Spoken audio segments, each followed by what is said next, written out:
Just let me know. No, can't say I've seen that, James. I do not really like Disrupt. I've watched a lot of their stuff. I think they jump from topic to topic in the same video, and it makes it convoluted and hard to follow. It's awfully pretentious. Their visuals are really cool, but I don't think they tell the stories very well. Exit Prime, Ethan, the resub Juno. In the late 19th century, Perhaps the city of Totem. London was the largest in the world. A sprawling metropolis and a melting pot for trade, finance, and people. But in the autumn of 1888, an horrific story emerged from the capital's East End. A story so dreadful, it sent shockwaves around the world. One after another, destitute women of the Thanks, East Resub End Wolf. fell victim to a vicious killer known as Jack the Ripper. Despite an extensive manhunt and a few close calls, the Ripper was never caught. Jack the Ripper was in Instead, Shanghai the murders came Nights. to an abrupt end. That's how I learned and about left him. behind one of the greatest mysteries in the annals of crime. Exit Tier 1 Delta and the resub Larsified and Toasty. And the bits, 6 pandas. I hope you feel better, Pillow Pete.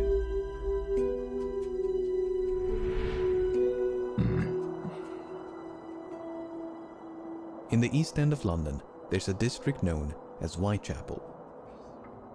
In the late 19th century, Whitechapel was known for its overcrowded slums, where many of the capital's poor and unemployed had taken refuge.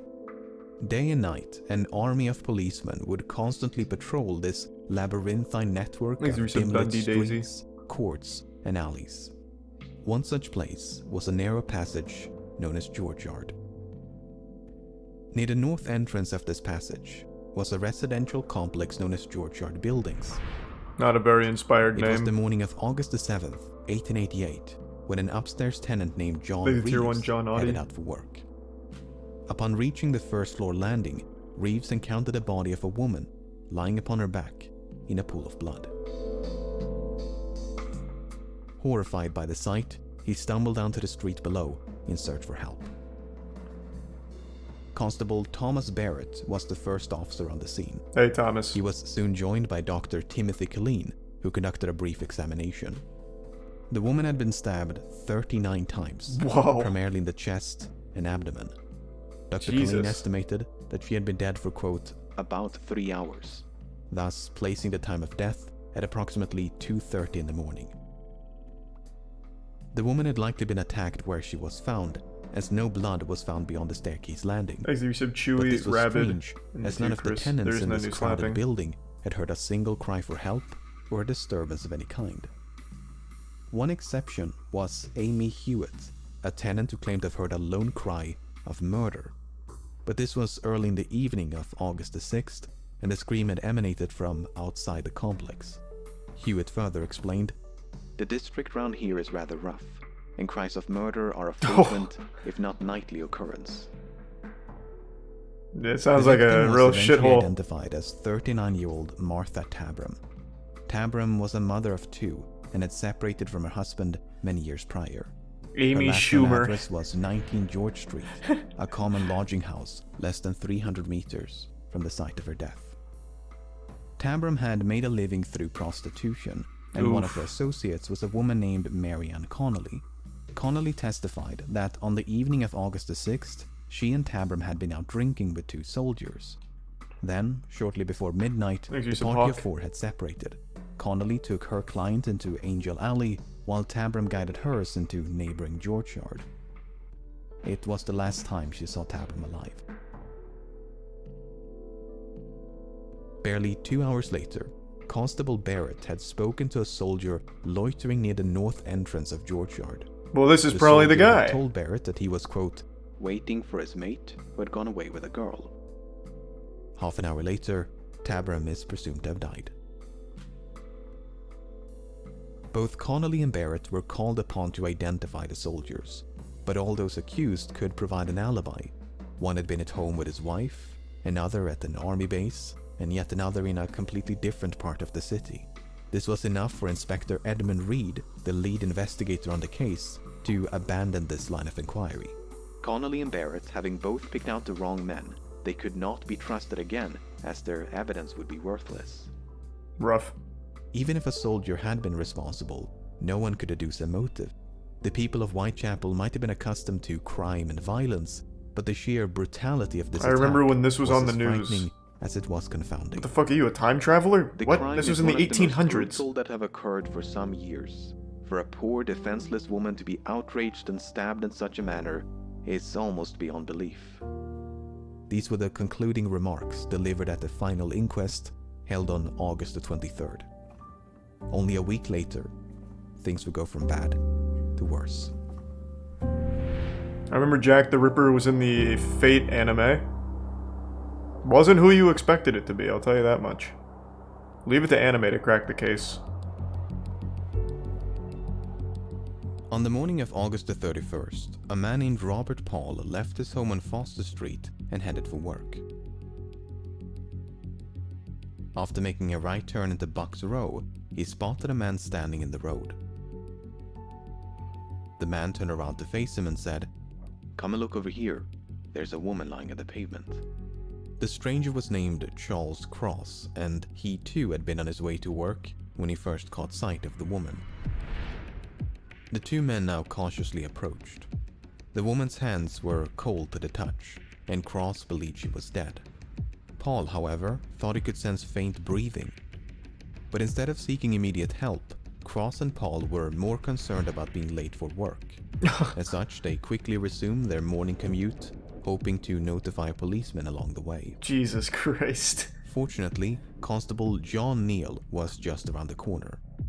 Neal was equipped with a lantern and found the woman lying on her back with a deep cut across Chris, the there throat. is no new slapping, man. The wound was still bleeding, and parts of her body were still warm. He was soon joined by Constable John Thane, who was sent at once to fetch a nearby doctor. Upon his arrival, shortly after 4 o'clock, Dr. Reese Llewellyn estimated that, quote, "She had not been dead more than half an hour." In other words, Cross and Paul had likely found the woman mere minutes after she was killed. Furthermore, 3 officers had patrolled the vicinity just a few minutes prior. Constable Neal had last inspected Bucks Row at approximately 3:15. So too had Sergeant Henry Kirby, whereas Constable Thane had merely passed the end of the street, none of whom had seen nor heard anything amiss. Upon the body's removal to the True mortuary, rip. a Makes shocking it tier 1 discovery was covered made. caramel and Reese Apart Cooper. from 2 incisions in the throat, the woman had also been, quote, "disemboweled." No organs had been removed, but Dr. Llewellyn found, quote, "several incisions running across the abdomen." He also believed that the killer possessed, quote, "some rough anatomical knowledge, for he seemed to have attacked all the vital parts." The victim was quickly identified. Her name was Mary Ann Nichols, and she had turned 43 just 5 days before the murder. Nichols had at least 6 children, and her last known address was a common lodging house at 56 Flower and Dean Street. Oh, and that's not happening, punks. On the That's night of her sweet. death, Nichols had been turned away from a lodging house on Thrall Street as she lacked the funds to pay for a bed. Seeking to raise the money through prostitution, Nichols had then ventured down Osborne Street before meeting her friend, Ellen Holland. The two of them shared a brief exchange, but Nichols was visibly drunk. When they parted ways around 2:30, Holland saw Nichols staggering eastward along Whitechapel Road. Man, they really cover a Barely an lot of hour later, ground. She was found dead. Apart from the body itself, the killer had left nothing in their wake. No blood trail, no murder weapon, no witnesses. Inspector Joseph Helson, the lead investigator on the case, stated that, quote, "not an atom of evidence can be obtained to connect any person with the crime." While the Nichols case ground to a screeching halt, its similarities with the Martha Tabram case had not gone unnoticed. In Even both their cases, sketches the are attack similar. had been needlessly ferocious, and there was no discernible motive. Both victims were prostitutes of roughly the same age and moved in the same circles. The only Thanks a bit, meaningful Bob. difference was their injuries. Tabram had been repeatedly stabbed, whereas Nichols had suffered multiple slash wounds. Differences aside, the prevailing assumption was that the same deranged individual had committed both murders. A conviction that would only grow stronger in the days that followed. Thanks to the bits, Y2K.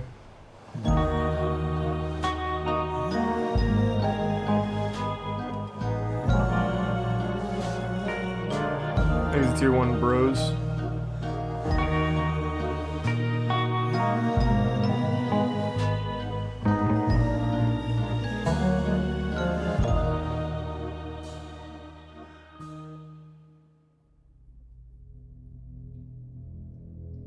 As the sun was rising on September John. 8th, a man named John Richardson was on his way to work.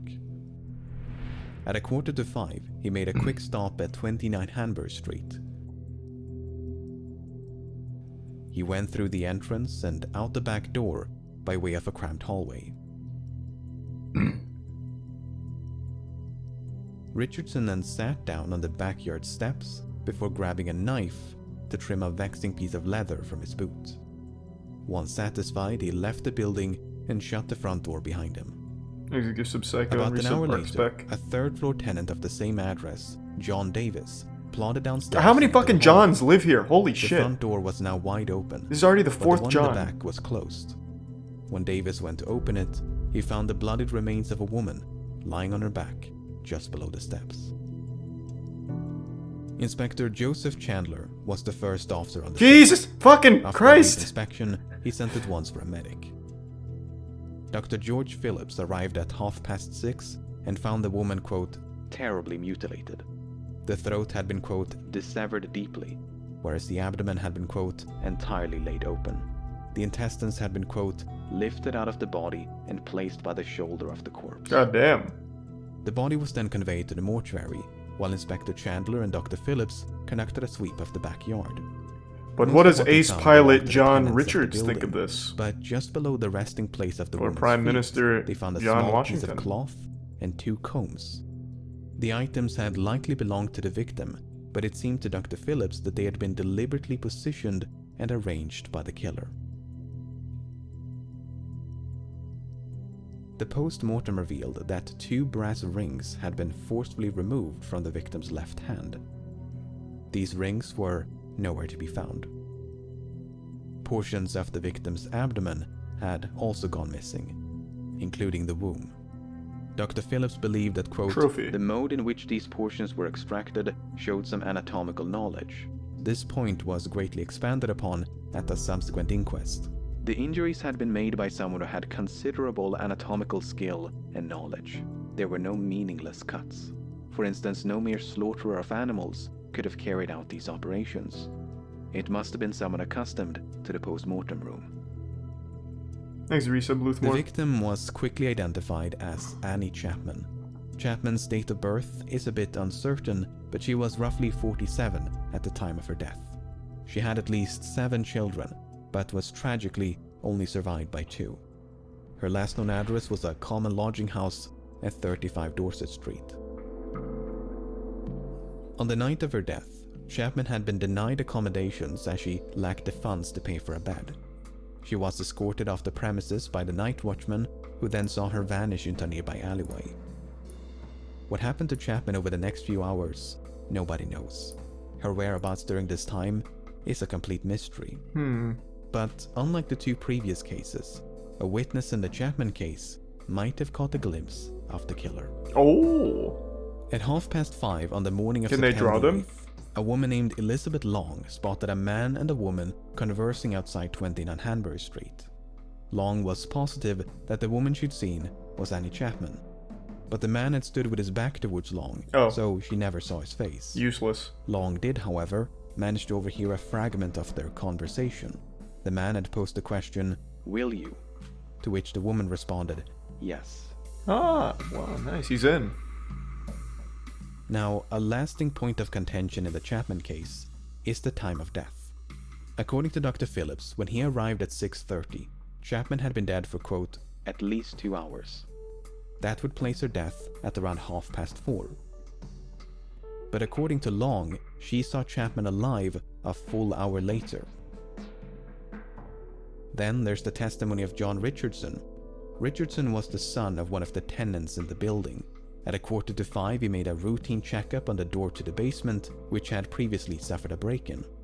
When he found it secure, he sat down on the backyard steps to trim a piece of leather from his boot. Even though he sat mere centimeters from the murder site, Richardson did not see a body. He was adamant on this point. Well, yeah, it would have been Not hard to fail miss. to notice the deceased if she had been there. It would have been really, really hard to muddle miss the that timeline somehow. even further, there's the testimony of Albert Kadosh. About 20 minutes past 5, Kadosh had gone through the backyard of 27 Hanbury Street when he heard voices coming from nearby. They were barely audible, however, and Kadosh had only made out the word no. A few minutes later, he heard something falling against the wooden fence dividing the 2 yards. Why wouldn't he check There's that no out? one way to untangle this web of contradictions, but Dr. Phillips did concede the possibility that he'd miscalculated. That, quote, The coldness of the morning and the great loss of blood had skewed his opinion, which was largely based on the warmth of the body. So, presuming that Dr. Phillips did miscalculate, and the recollections of Long and Kadosh were off by a few minutes, that would place Chapman's death at around 5:30. Is that super helpful information in this case, though? I feel like that By isn't this really going to point, help the very dim much. light of dawn would have provided the tenants of 29 Hanbury Street an unobstructed view of the murder site, some of whom had even slept with their windows open. In spite of this, the killer managed to evade detection and even made time to arrange the victim's possessions. Yeah, it's extremely lucky, I guess. As the tally of victims gradually mounted, Thanks to the Prime public Human grew Bear in Tier 1. increasingly anxious. Not the They were days. not only frightened by the murders, but frustrated with the police and their perceived incompetence. Even across the pond were the efforts of the police fiercely criticized. The London police and detective force is probably the stupidest in the world. What the fuck do you mean? Like, I can't even be mad at the detective force here. This guy fucking murdered a woman in the backyard of like an apartment complex where people were sleeping with their windows open and none of these idiots saw anything? More like London has the dumbest tenants in the world. Like, how do you miss that? And a guy even allegedly heard the body hit the fence and then didn't bother to check. It's absolutely not the police's problem that everyone there is fucking stupid. I don't blame them at all. They've done nothing wrong so far. What these mocking quotes and illustrations failed to capture were the overwhelming odds stacked in favor of the perpetrator. The police were up against someone who seemingly struck without motive, someone who left no murder weapon and few witnesses. On top of that, the East End was severely overcrowded, while the police were I understaffed. feel bad for the As police. one newspaper put it, A man in the East End of London is a grain of sand, as invisible and almost as much beyond identification amid the masses. at no point would this become more apparent than during the events of September the 30th.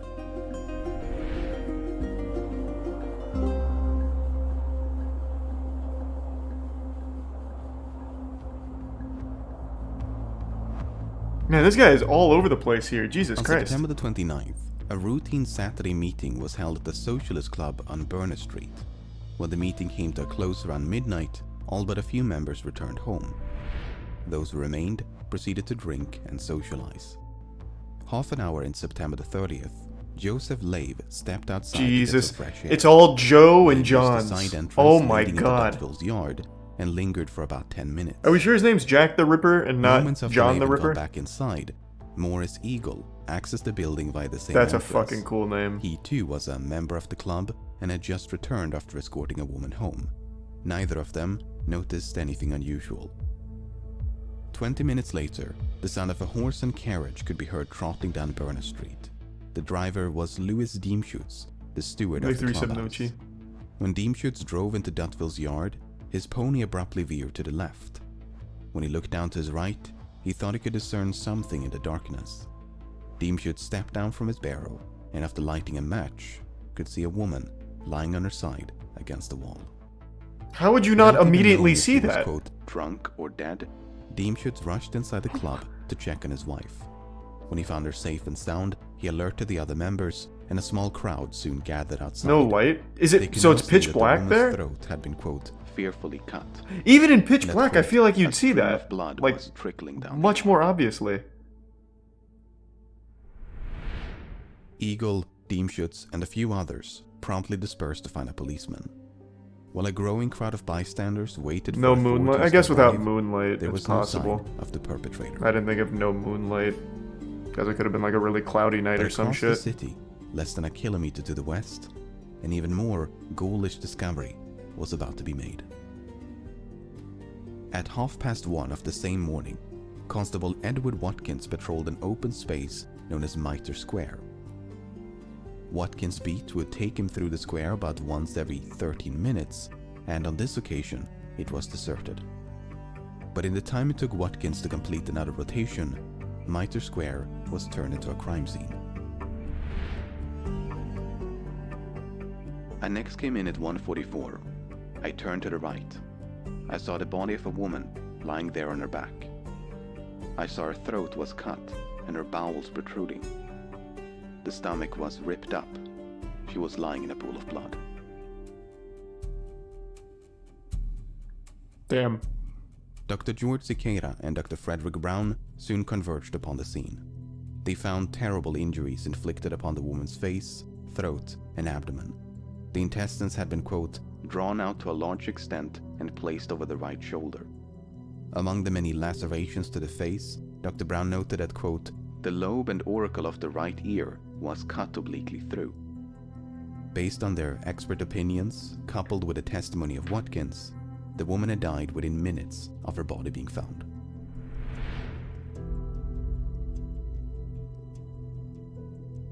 Back in Berners Maybe Street, Jack the Dr. Ripper was a Frederick bunch of Blackwell and people. Dr. I bet. George Phillips I'm sure had that's a reached the same theory. conclusion. The woman in Like it was a Duckville's cult. yard had died within minutes of her body being found. But unlike previous victims, she had only suffered injuries to the throat. There were no abdominal mutilations or anything else by which to connect the attack to the others. But the murder in Duckville's yard and the one in Mitre Square were separated by less than 1 kilometer and some 45 minutes. This allowed for a chilling possibility. It was suspected then, as it continues to be today, that when Diemschutz came clattering through the gateway, he unwittingly interrupted the murder. The killer may even have become trapped inside Duckville's yard because the gate on Berners Street was the only point of entry. Perhaps they saw an opportunity to escape when Diemschutz then rushed inside the club. Damn you! From there, Fucking it would have Lewis. taken them less than 15 minutes to reach Mitre Square. Plenty of time to hunt for another victim. But it must be emphasized that this is pure speculation. There is no evidence to suggest the two murders were even connected. Thanks to resub to Anonymous. The woman in Duckville's yard was identified as 44-year-old Elizabeth Stride. Stride was a Swedish immigrant who'd lived in London for over 2 decades. Following the death of her husband, she had made a living through prostitution. Her last known address was a common lodging house at 32 Flower and Dean Street. Thanks to resub Gentle On the Lolly. night of her death, An Stride had Infinite been Rule. seen by quite an abundance And of witnesses. Asama. First, she was seen in the company of a, quote, respectably dressed And man Berg. around 11 o'clock. About 1:45, Stride was seen talking to a man who was, quote, decently dressed and had the appearance of a clerk. Then, only a few minutes before the murder, Stride was seen in the company of a man by Constable William Smith. The man was carrying a small parcel wrapped in newspaper and was of, quote, respectable appearance. Thanks to Prime It's Depender, unclear whether Julian, these and resub descriptions are Mosh. of the same person or if Stride accosted multiple clients as the night progressed. There were other witnesses, some less credible than others, but the one that really stood out from the rest was Israel Schwartz. About 1:45, Schwartz had been walking down Berners Street. As he came up on Duckville's yard, he witnessed a man throwing a woman to the ground in front of the entrance. The woman had, quote, he didn't try and screamed help? 3 times, but not very loudly. Schwartz would later identify this woman as Elizabeth Stride. Schwartz did not try to intervene, but opted instead to simply cross the street. That's when he spied a second man on the opposite side who was lighting a pipe. Alright, The man who attacked the Israel. woman then appeared to address the second man by shouting the name Lipsky. The pipe smoker then proceeded to follow Schwartz before eventually breaking away. When taken at face value, this story appears to suggest that the killer had an accomplice by the name of Lipsky. This was indeed the interpretation of some government officials. But Inspector Frederick Abeline, one of the lead investigators on the case, had a very different interpretation. You see, the name Lipsky had gained notoriety in 1887 when a Jewish man by the name of Israel Lipsky was convicted of murder. Owing to the publicity of that case, the surname Lipsky had become an anti-Semitic slur. Abeline therefore deduced that the man who shouted Lipsky was directing an insult at Schwartz, who was described as having a quote, strong Jewish appearance. The man with the pipe, meanwhile, may have been an innocent passerby who became frightened along with Schwartz. Whether Abeline's interpretation is correct, So it's they doubtful didn't try and whether help at to all? know. This man Nevertheless, Schwartz's account is compelling. straight up as he throws the woman conceivably down, witnessed getting ready to the murder her, moment and they just when walk by. Elizabeth Stride was attacked. Fucking rough. Thanks to Risa Back in Morthar, Mitre Swifty, Square, and Trust a Cuz. large crowd of spectators had assembled upon the They could have at scene, least started yelling, like, all driven ah. by their morbid Ooh, curiosity ah. to get a Don't glimpse kill of the her. body. The post-mortem revealed that the killer had extracted a few organs, including the womb and left kidney. According to Dr. Brown, this extraction required, quote, a good deal of knowledge, which he likened to that of a butcher. By contrast, Dr. Siqueira did not find any signs of, quote, great anatomical skill. The woman in Mitre Square was identified as 46-year-old Catherine Eddowes. Eddowes had at least 5 children, but after escaping her abusive husband, she had become estranged from her family. Her last known address was a common lodging house at 55 Flower and Dean Street. On the night of her death, Eddowes had been out drinking. She got so drunk that around 8:30, she was found lying on the sidewalk in Aldgate High Street, surrounded by a crowd. Glad you liked it, Nash. The commotion attracted a few officers, who then escorted Eddowes to a nearby police station. There, she remained locked in a cell until 1 o'clock in the morning.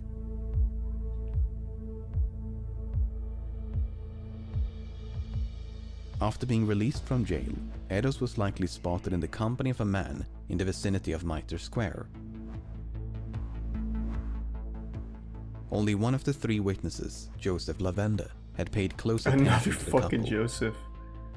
The man had the appearance of a sailor and wore a, quote, reddish handkerchief round his neck. While Lavende did identify the woman as Catherine Eddowes, he never saw her face. Nevertheless, this sighting was only made some 10 minutes before Eddowes' body was discovered by Constable Watkins. What's so incredibly tragic about the Eddowes case is how narrowly the killer escaped justice. First of all, the only private residence in Mitre Square was occupied by a policeman and his family. They had slept right next to an upper floor window overlooking the murder site. Jesus. Second of all, a night watchman and retired policeman had been cleaning a warehouse within earshot Oh my of the murder god. site.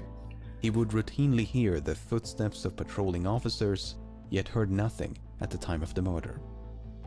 Finally, Constable James Harvey had glanced into Mitre Square at roughly 20 minutes to 2. That's right in between the sighting by Lavende and the body's discovery. Harvey should have had an unobstructed view of the murder site, yet he failed to notice anything suspicious. Was it too dark? Was the killer standing just a few meters away, cloaked in shadow? Did one or more witnesses get the time wrong? Yeah, someone said While that killer the did theory is that ultimately escape, he was a they did policeman. not do so without leaving a trace. I would Shortly believe before that. 3 o'clock, But I do think a it's multiple blood-stained piece people. of cloth was found near the entrance to a building a few blocks to the northeast. It proved to be a ripped portion of the apron worn by Eddowes. The patch had evidently been torn off and then discarded by the killer upon their escape. It sounds cute, Hunter. Thanks to Prime G Wiz. Now, on the wall above this patch of apron, someone had written a message. The Jews are the men that will not be blamed for nothing. To this day, both the meaning and the author of this message remain in doubt. Was it written by the killer? Was it an attempt to cast suspicion upon or even away from the Jewish community? Was it completely unrelated to the murder? Yeah, I don't know what the fuck that means. Similar questions would soon be raised by a few letters. Letters which had supposedly been written and posted by the killer.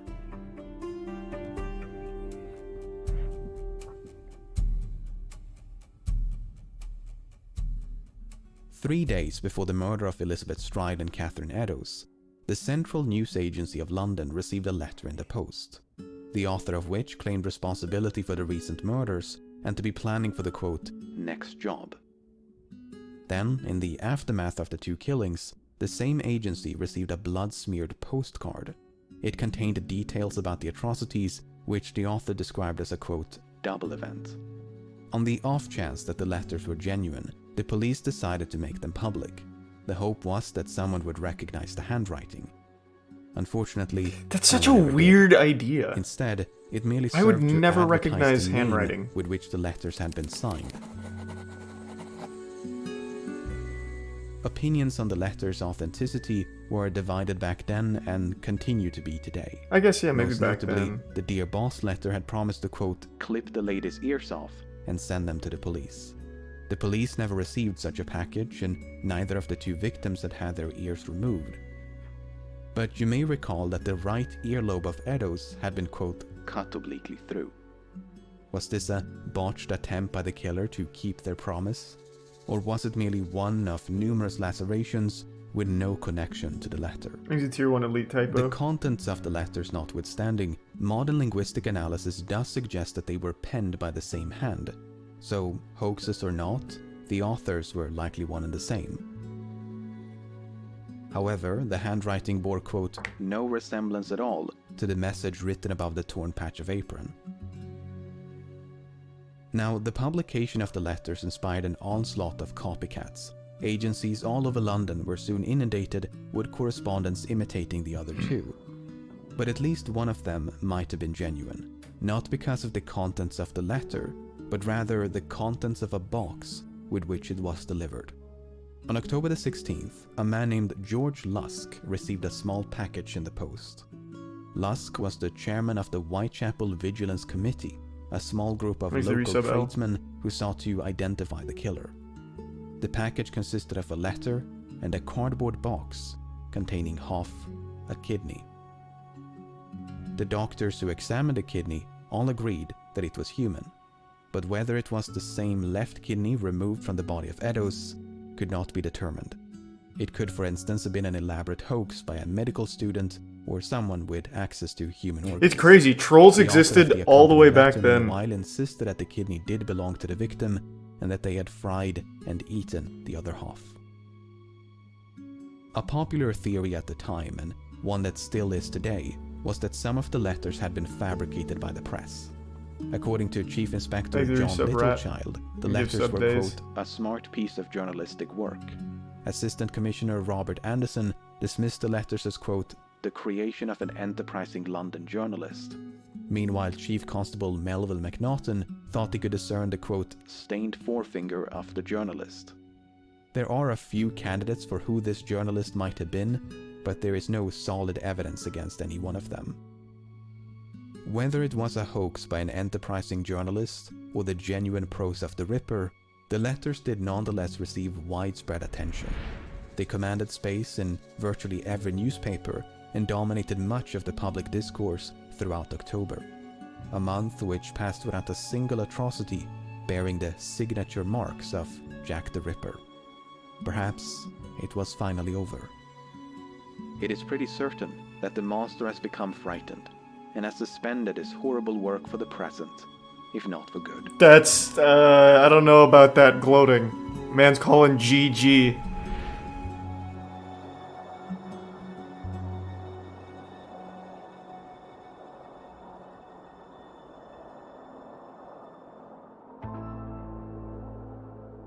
On the morning of November the 9th, a merchant and property owner named John McCarthy was going through his bookkeeping. Hey, John. McCarthy was the landlord of Miller's Court, and the tenants of room 13 had fallen behind on their rent. McCarthy sent at once for his assistant, Thomas Boyer, to collect the money at 11:15.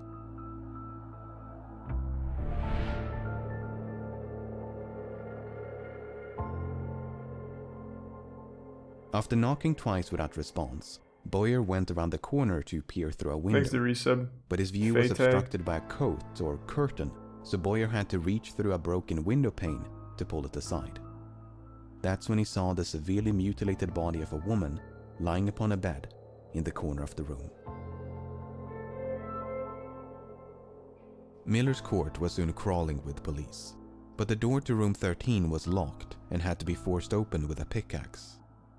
What they found inside was truly the stuff of nightmares. The sight we saw, I cannot drive away from my mind. It looked more like the work of a devil than of a man. The whole scene is more than I can describe. I hope I may never see such a sight again. Dr. George Phillips described the body as, quote, cut all to pieces. Dr. Thomas Bond described the woman's face as, quote, hacked beyond recognition. the abdomen had been, quote, emptied of its viscera, while the throat had been, quote, severed all round, down to the bone. the body had been monstrously disfigured, with loose organs dispersed all around it. The room itself was sparsely furnished and offered little in the way of clues. 2 tables, 1 or 2 chairs, and a small cabinet. But what about the security cameras? Amongst the ashes of a fireplace, the police found patches of burned clothing. Had the killer tried to dispose of evidence, or had it merely been used for warmth and light? The victim was identified almost immediately. Her name was Mary Jane Kelly, and she was the tenant of 13 Miller's Court. But nearly everything about Kelly's life is shrouded in mystery. She was presumably of Welsh or Irish descent and in her mid-20s, making her the youngest victim by far. Thanks to the But gifts of given Heaven that no Sword. matching records of a Mary Jane Kelly Yeah, had it's been everywhere, found, Neff. I it's saw. probable that she was using a fake identity. In any case, Kelly had not been living alone. Up until a few days before the murder, she had cohabited with a man named Joseph Barnett. They had only separated on October the 30th because Barnett disapproved of Kelly's prostitution Makes use and of the people with Andrewski whom and she Han Solo. associated. But they did see each other again. On the evening of November the 8th, Barnett paid Kelly a visit. Upon his arrival, he found Kelly in the company of a woman who was just about to leave. Unfortunately, there are conflicting accounts about who this woman was, when Barnett arrived, and how long he stayed. If we choose to believe Barnett, he arrived at some point between 7 and a quarter to 8 and left before 9 o'clock. Shortly before midnight, Kelly was spotted in the company of a man by her neighbor, Mary Ann Cox. When Cox passed the couple, they were about to enter Kelly's room. Cox bid Kelly goodnight, but she was, quote, very much intoxicated. and barely able to respond. Once they had gone inside, Cox could hear Kelly singing.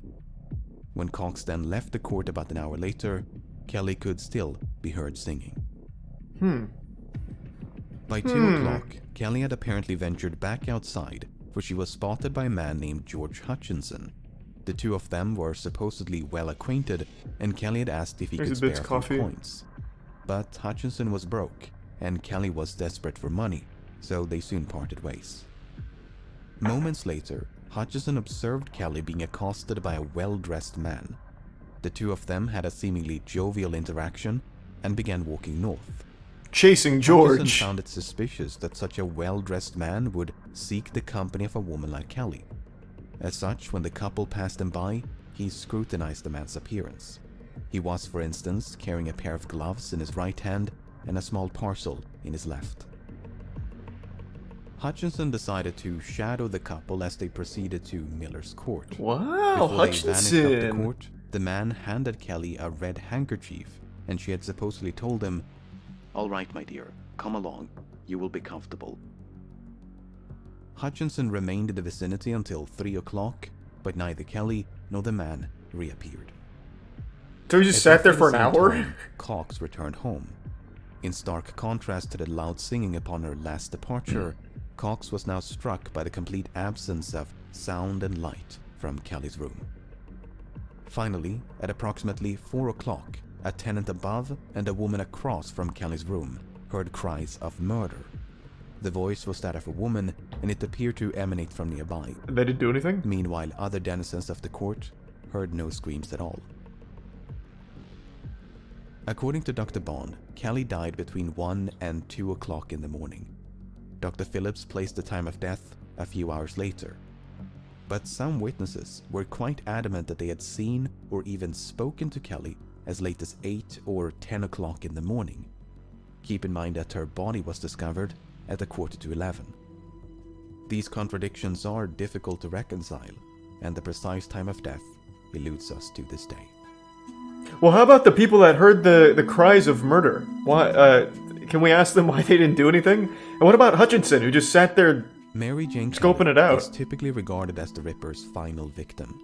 Along with Mary Ann Nichols, Annie Chapman, Elizabeth Stride, and Catherine Eddowes, she is part of the canonical 5, the 5 victims most likely to have been slain by the same hand. Martha Tabram might have been a victim of Jack the Ripper, but opinions are divided. The same is true of at least a handful of other cases. Even the canonical 5 are not without controversy, so the total number of victims is a matter of debate.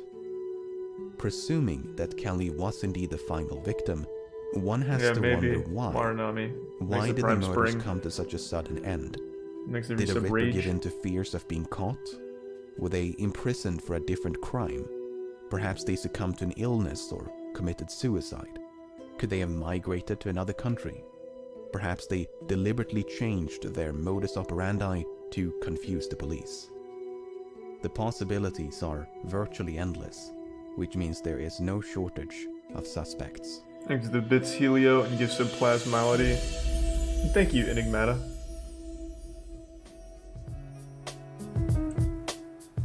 Following the murder of Mary Ann Nichols, a rumor began to circulate that someone called Leather Apron was in the habit of abusing prostitutes.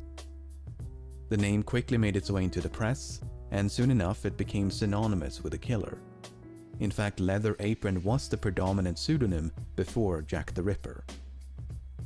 But the man identified as Leather Apron was soon cleared of all suspicion.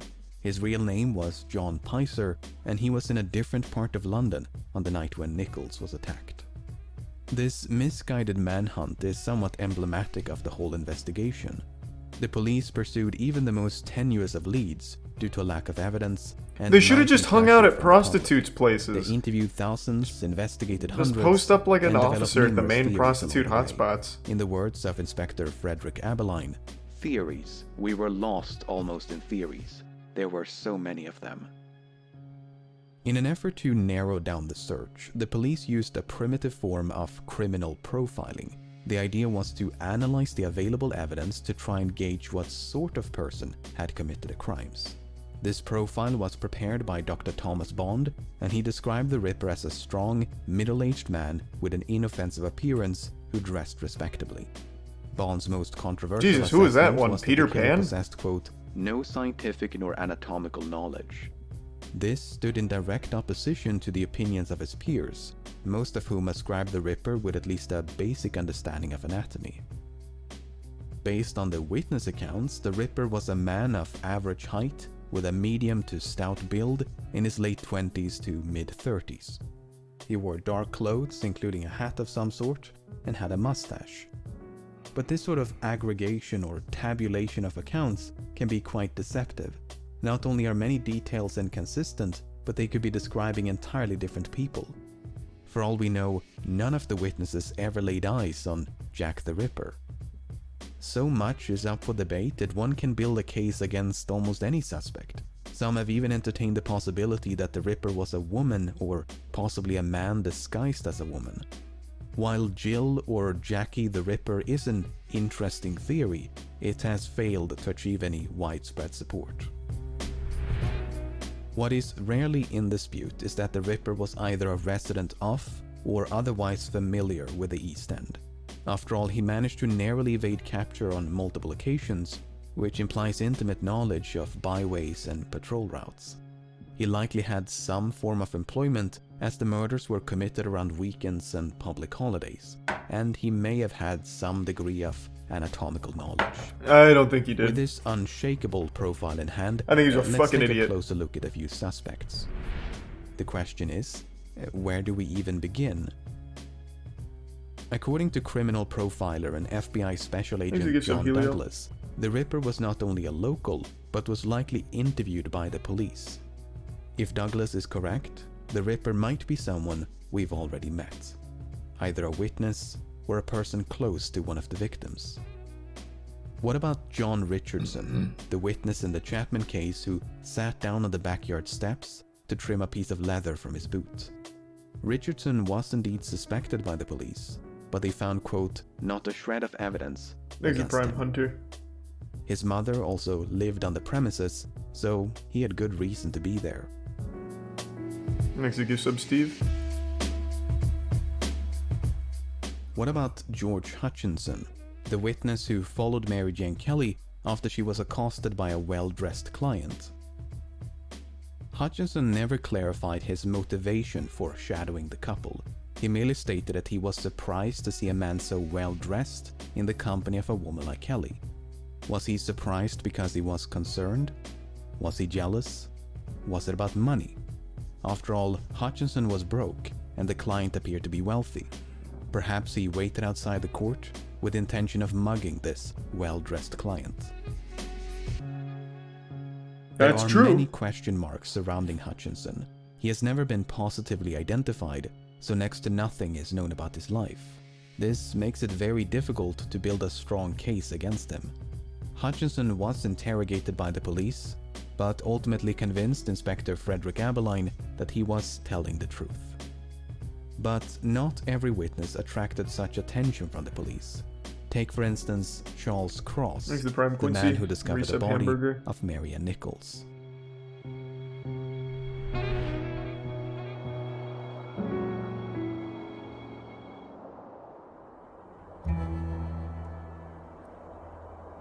Of course, I still watch Slapping. On the It's just morning there's of no new August ones the yet. 31st, Thanks to Charles Resub TV Cross Beatdown. left his home on Doveton Street and headed for work. When he turned into Bucks Row, he happened upon the body of Marianne Nichols. Moments later, he was joined by Robert Paul, and events transpired as previously described. Despite his proximity to the crime, Cross appears to have escaped suspicion from both the press and the police. He was evidently seen as the innocent passerby that he appeared to be. But in recent years, that perception has been challenged. The argument is that Cross was in the act of committing the murder when he was interrupted by the approaching footsteps of Paul. Cross then concealed the murder weapon and portrayed himself as someone who just found the body.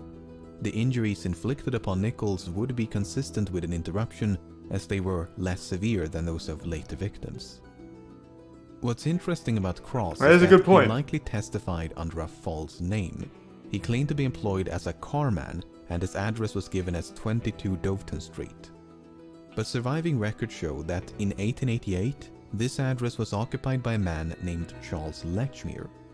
Lechmere Maybe he was forgot also his last employed as a name. carman, and on at least one occasion went by the name Charles Cross, as it was the surname of his stepfather. It is now widely believed that Charles Lechmere was the man who appeared at the inquest, and that he assumed the name of his stepfather when he testified. His motivation for doing so has been the source of much speculation. It was he him! trying to conceal his identity? I'm convinced. Or was it merely a force of habit? After all, contemporary examples of people doing the exact same thing are not difficult to find. Thanks to Gift Sub again, Steve. The most compelling evidence against Lechmere is that his morning commute between home and work roughly coincides with the time and place of the murders. It's definitely this fucking Except guy. for the murders of Elizabeth Stride and Catherine Eddowes, who Yeah, but they're were not killed far. on Sunday, the only day when Lechmere would have been free from work. Not only that, but all the murders were committed around weekends and public holidays. Why would a man who supposedly timed the murders with his morning commute gravitate towards days of rest? In any case, Lechmere's mother lived a few blocks south of Burness Street, Thanks to Resub the neighborhoods Rick, around which the Prime Mac. is also where Lechmere spent his childhood. As such, it's speculated that Stride and Eddowes were killed after Lechmere paid a late-night visit to his mother. While he claimed to be employed at a delivery firm known as Pickford's, there are no surviving records of his employment. If he did work for Pickford's, there is a fair chance that he delivered meat and would thus have been exposed to slaughter and blood on a daily basis. Lechmere remained in East London until his death in 1920 at the age of 71. While there is no evidence of Lechmere ever being suspected by the police, it is difficult to believe that he was completely overlooked. Many case files have not survived, so any doubts investigators might have had could have long since disappeared. Next we Now, a Jordan. witness who definitely attracted attention was Joseph Barnett. Yeah, but it was Charles Cross. I believe it was Charles Cross. In fact, I know it was. After hearing that, nothing else could convince me otherwise. Until Lamino makes a great case for Joseph Barnett. Was the man who lived with Mary Jane Kelly up until a few days before the murder. He and Kelly had supposedly met around April of 1887, and they eventually moved to 13 Miller's Court. Barnett was employed as a fish porter, but for reasons unknown, he lost his job between July and August of 1888. From that point onwards, the couple struggled to pay rent, and Kelly resorted back to prostitution. Now, those who believe that Barnett was the Ripper view his loss of employment as a turning point.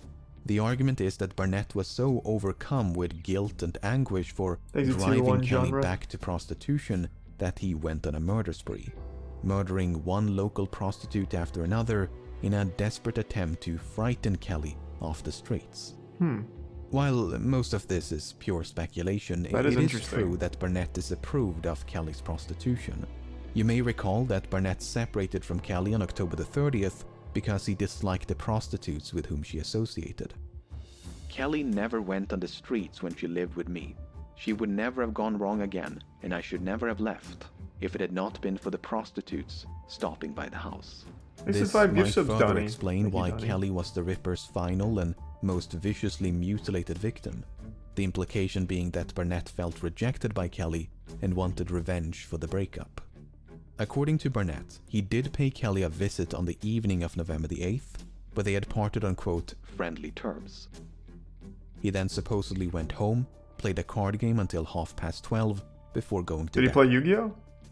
Now, Kelly is presumed to have died in the early hours of November the 9th, so Barnett could have returned to Miller's Court sometime after midnight.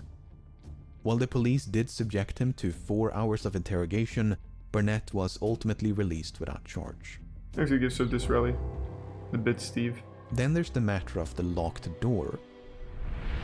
When the police arrived at Miller's Court, they had to force the door open with a pickaxe. This raised an important question. How did the killer lock the door behind him? According to Barnett, the key to room 13 had been missing for some time. Because of this, he and Kelly would, quote, open the door by reaching through the broken window. The door was said to be equipped with a, quote, catch lock, and evidently locked itself upon being closed. If that's true, mystery solved. But even if the door was not self-locking, there's still an obvious solution.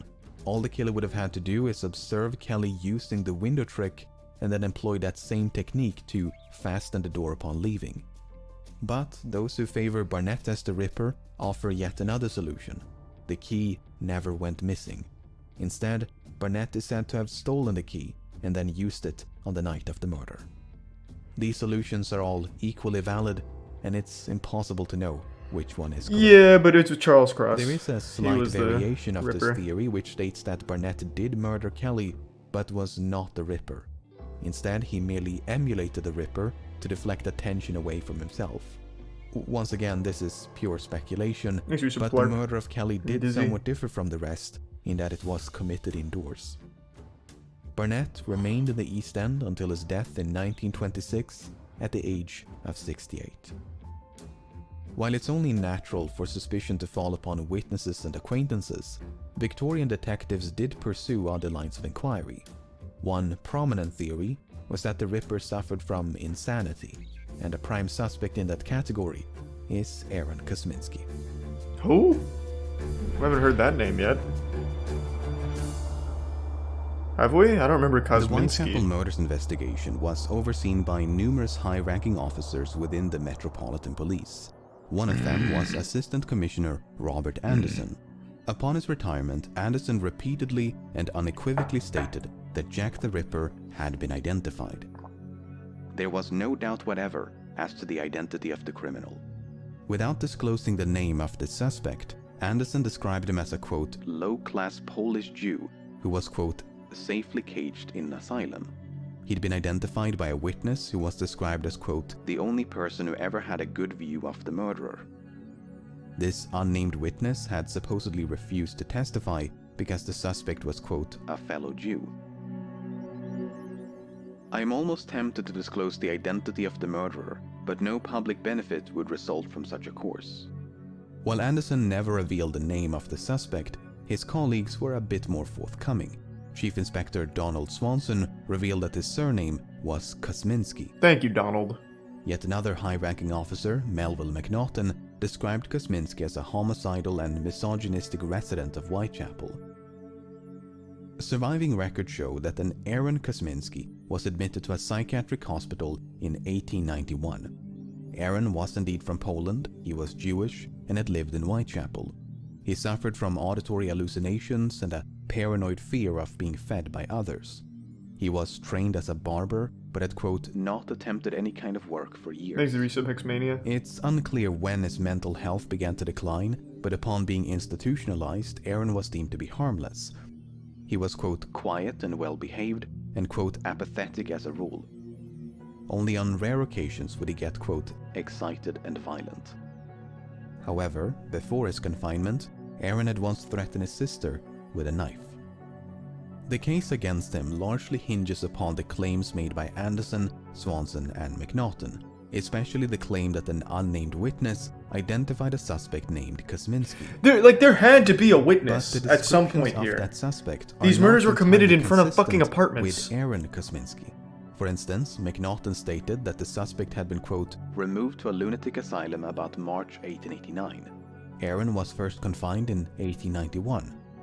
Swanson wrote that the suspect had been, quote, sent to the asylum and died shortly afterwards. Aaron was still alive at the time and spent nearly 3 decades in psychiatric care. As such, it is possible that the suspect Kosminski was someone other than Aaron Kosminski. It's also possible that these inconsistencies were mere lapses in memory. After all, these events were recounted years or even decades after the fact, and McNaughton even confessed to writing solely from memory. Thanks, Resub Chad. Regardless of And the suspect's Aaron. true identity, Anderson Bubbles. was the only one who seemed convinced of his guilt.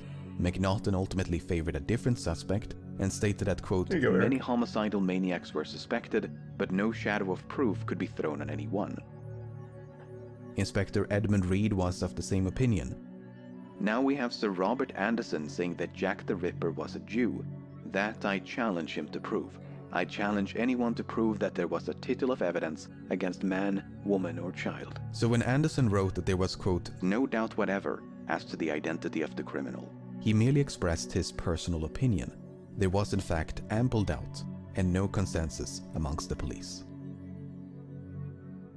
But in recent years, Aaron Kosminski has been resurrected as a prime suspect due to a controversial DNA analysis. Oh. Okay, so back in 1888, Acting Sergeant Amos Simpson They found his is old said to have cum sock? stolen a blood-stained shawl from the crime scene of Catherine Eddowes. This shawl was then passed down from one generation to the next Why? before being submitted for DNA testing in 2011. DNA samples were extracted from the shawl and then compared against maternal descendants of Eddowes and Kosminski. In What? both cases, it was a match. If the subsequent news coverage is to be believed, the mystery has now been, quote, Definitively solved. Aaron Kosminski was Jack the Ripper.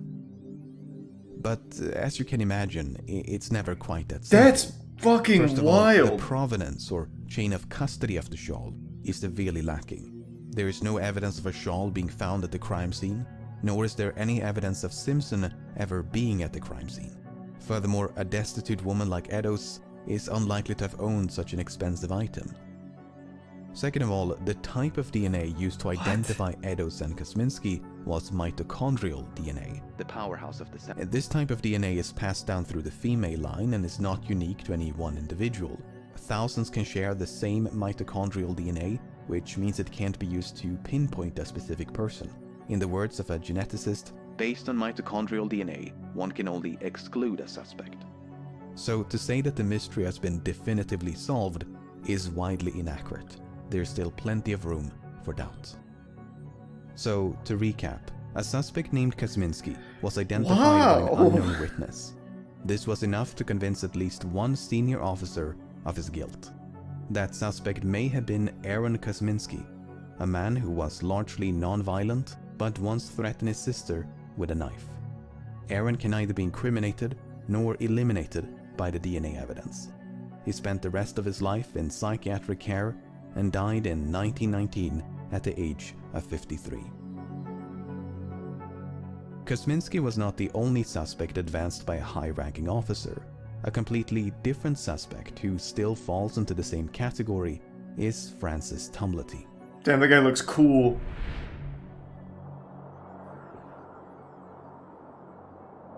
I still think it's Charles 2 Cross. days I really before the do. murder of Mary Jane Kelly, All that made so much an sense American for Cross. physician named Francis Tumblety was arrested in London. As you can probably tell from this photograph, Tumblety was quite an eccentric character. He was born in Ireland around 1833, but was raised in the United States. From an early age, Tumblety gained a reputation for being a medicaster or quack doctor. He engaged in all sorts of medically dubious practices and advertised himself as the Indian herb doctor. He promised to cure anything from dyspepsia and scurvy to cancer and blindness using nothing but medicinal herbs. Man, He was not some posing as things a never doctor. change. Tumblety There's was still busy people running from just the law. like this. He was either accused or convicted for crimes like theft and assault, attempt to induce a miscarriage, and manslaughter of a patient. He was even implicated in the assassination of US President Abraham Lincoln, but was ultimately cleared of suspicion. Now, in the early 1860s, Tumblety is alleged to have hosted a lavish dinner party. What are you talking in about? Did Washington. you even men were message the invited to miniature this journey? dinner, and Tumblety Just had message the supposedly support man. Why are you expressed messaging fierce Twitch hatred mods? of women. Furthermore, he showcased a cabinet They in his weren't involved office in it. Just message in which the he support stored a man. vast collection of jars filled with anatomical specimens, some of which were said to contain the wombs of, quote, every class of woman. In 1869, Tumblety ventured across the Atlantic and visited England for the first time. By his own admission, he roamed the streets of London until he became familiar with every part of It's it. been weeks, no He reply. advertised I know that's himself as wrong because the great posters would have only American got there doctor about a week and had ago. a few skirmishes with the police. Just resend the email then, man. After a few more voyages between the old world and the new, Tumblety found himself in London in the autumn of 1888. The purpose of his visit and whereabouts at the time of the murders are completely unknown. Tumblety never stayed in one place for long and made frequent use of false names. There is a story of a mysterious lodger leaving behind a blood-stained shirt near the murder site of Elizabeth Stride. This supposedly happened on the night of the murder, and some believe that this lodger was Francis Tumblety. Nah, I think it's definitely Charles There is no Cross. firm evidence of that, and the it's entire Prime incident Mandus. is fraught with uncertainty. Oh, sweet. Well, thanks, Chainsaw. Glad you liked it. What we do know is that Tumblety was arrested in London on November the 7th. According to the press, as well as Tumblety himself, he was arrested on suspicion of being Jack the Ripper. 2 days later, Mary Jane Kelly was found brutally murdered, and it's unclear whether Tumblety was still in custody or had already been released on bail. Nevertheless, he was ultimately charged with 4 counts of gross indecency, which had nothing to do with the murders. But Tumblety had no intention of standing trial. Instead, he made his way across the English Thanks, Channel, Silva. boarded a steamship under a false name, and fled back to America. He was pursued by detectives and kept under surveillance, but his offenses were, quote, not extraditable.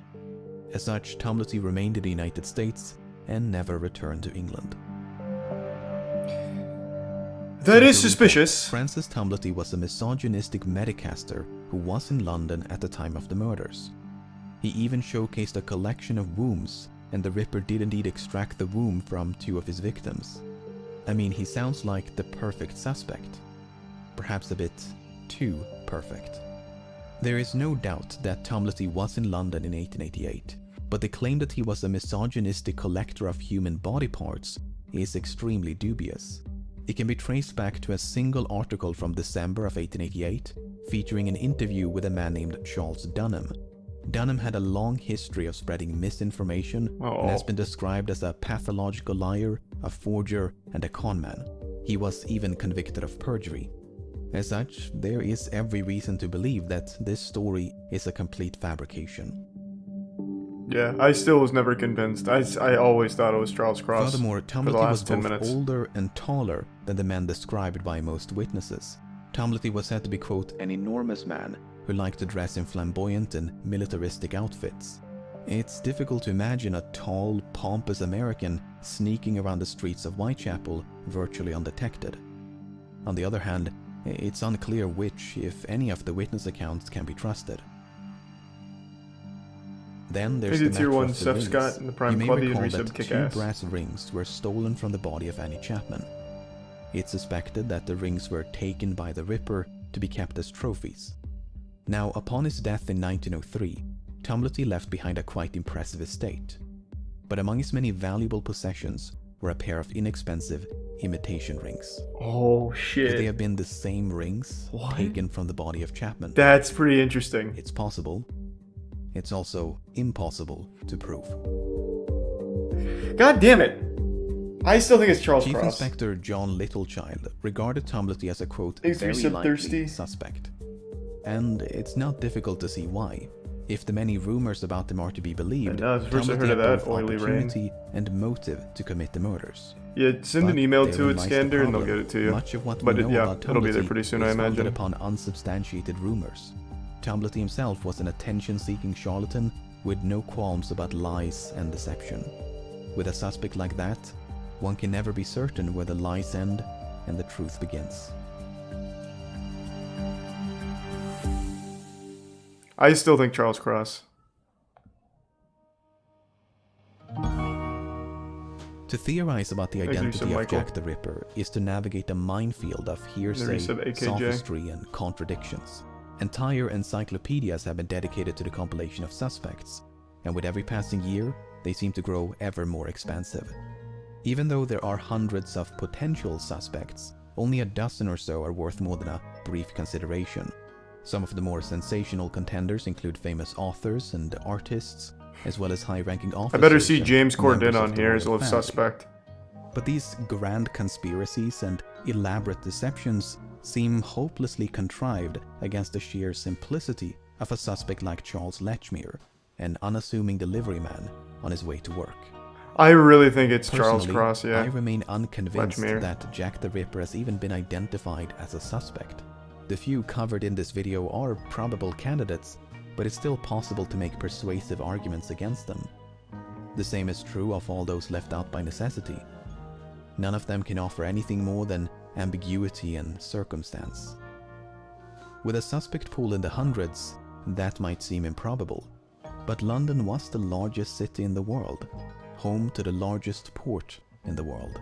It was a city of millions, with a large population of poorly documented drifters. It's not difficult to imagine one lowly sailor, butcher, medic, soldier, barber, merchant, porter, clerk, blending into the slums of Whitechapel like a grain of sand. God, that was good. But we all know it was Charles Lechmere. I think we can all know. The intellectuals will know.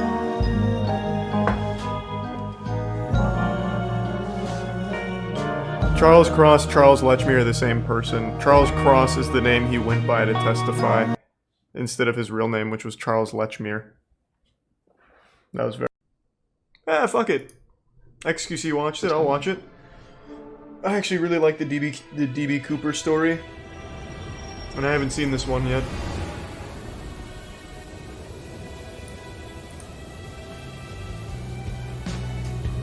Thanks to resub Rick in the Prime, Gregory, and Mustard.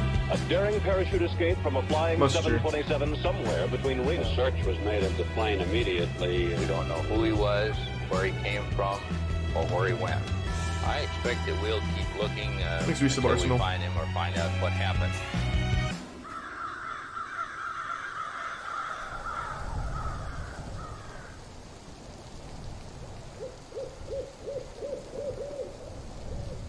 I love the idea that a YouTuber, like, actually solves one of these things. I'm assuming he doesn't, right? But maybe he does, I don't know.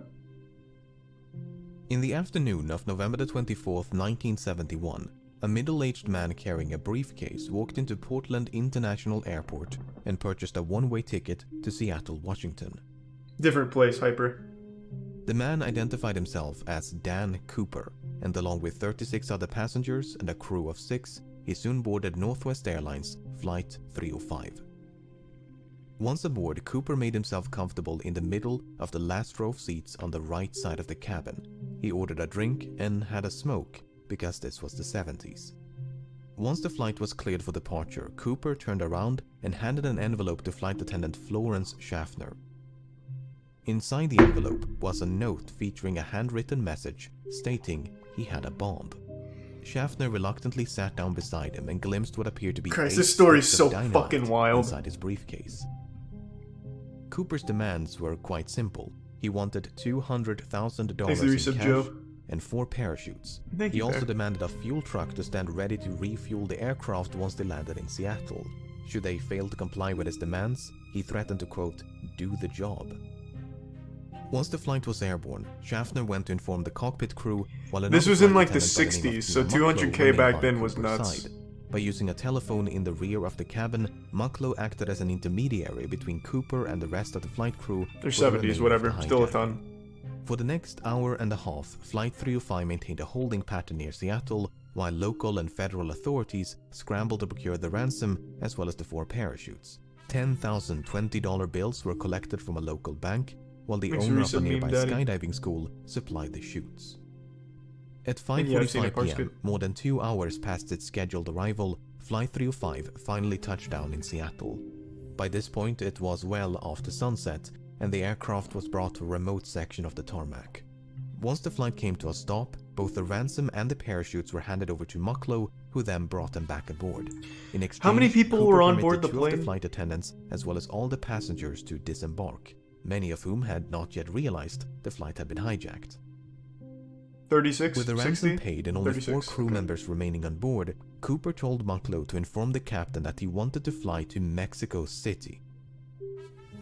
They were to fly with the landing gear down, the flaps at 15 degrees and below 10,000 feet. The lights in the cabin were to be switched off, and the aft stairway, which opens from the underbelly of the fuselage, was to remain extended.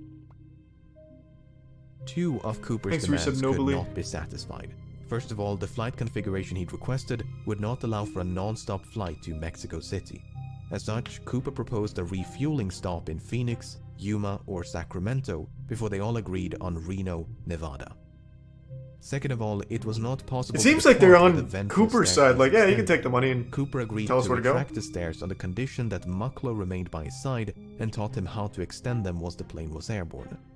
Parked for nearly 2 hours due to complications with refueling, Flight 305 was back in the air by 7:36 p.m. Less than 5 minutes after takeoff, Cooper told Mucklow to head for the cockpit and that from this point onwards, he was not to be disturbed. The last time she saw the bomb Cooper, turned out to be he fake, was standing though. in the Sorry, middle don't mean of to the spoil aisle, things. as if though he was preparing to jump. Mucklow joined the rest of the crew, locked the cockpit door behind her, and some 3 hours later, Flight 305 safely landed in Reno. Once the flight came to a stop, the crew carefully I could be wrong, I ventured don't into really the rear remember of the that. cabin, but there was no sign of Cooper nor the bomb. The aft stairway had been extended mid-flight and was slightly damaged upon landing. It seemed there was only one explanation for the hijacker's absence. At some point between Seattle and Reno, Cooper had strapped on a parachute, walked down the stairs, and leaped into the dark of night.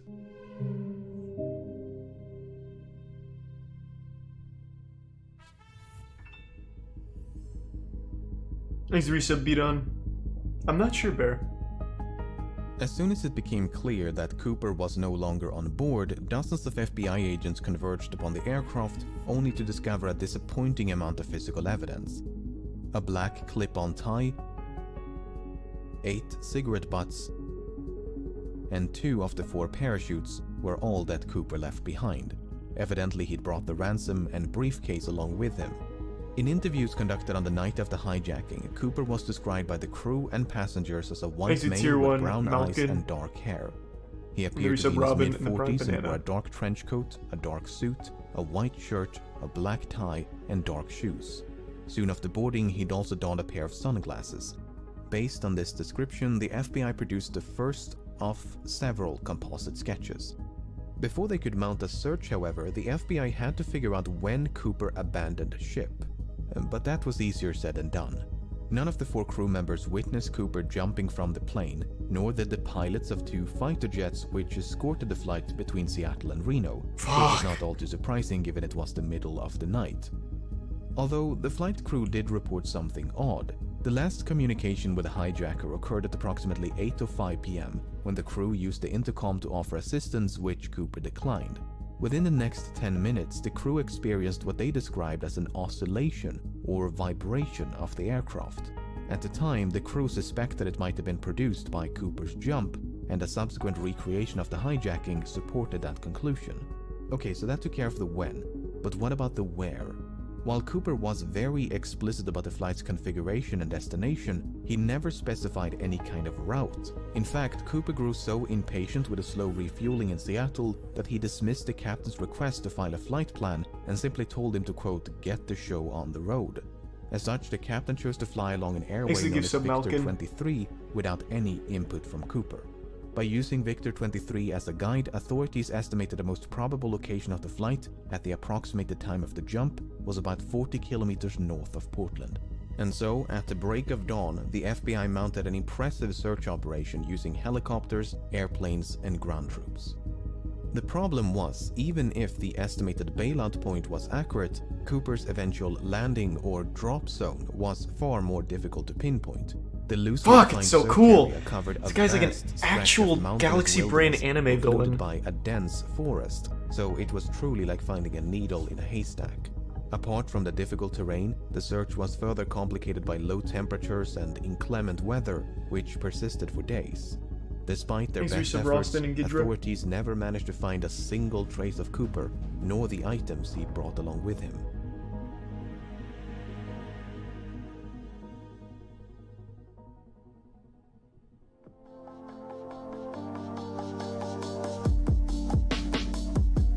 Having made little to no progress by early December, the FBI turned their attention to the $200,000 ransom.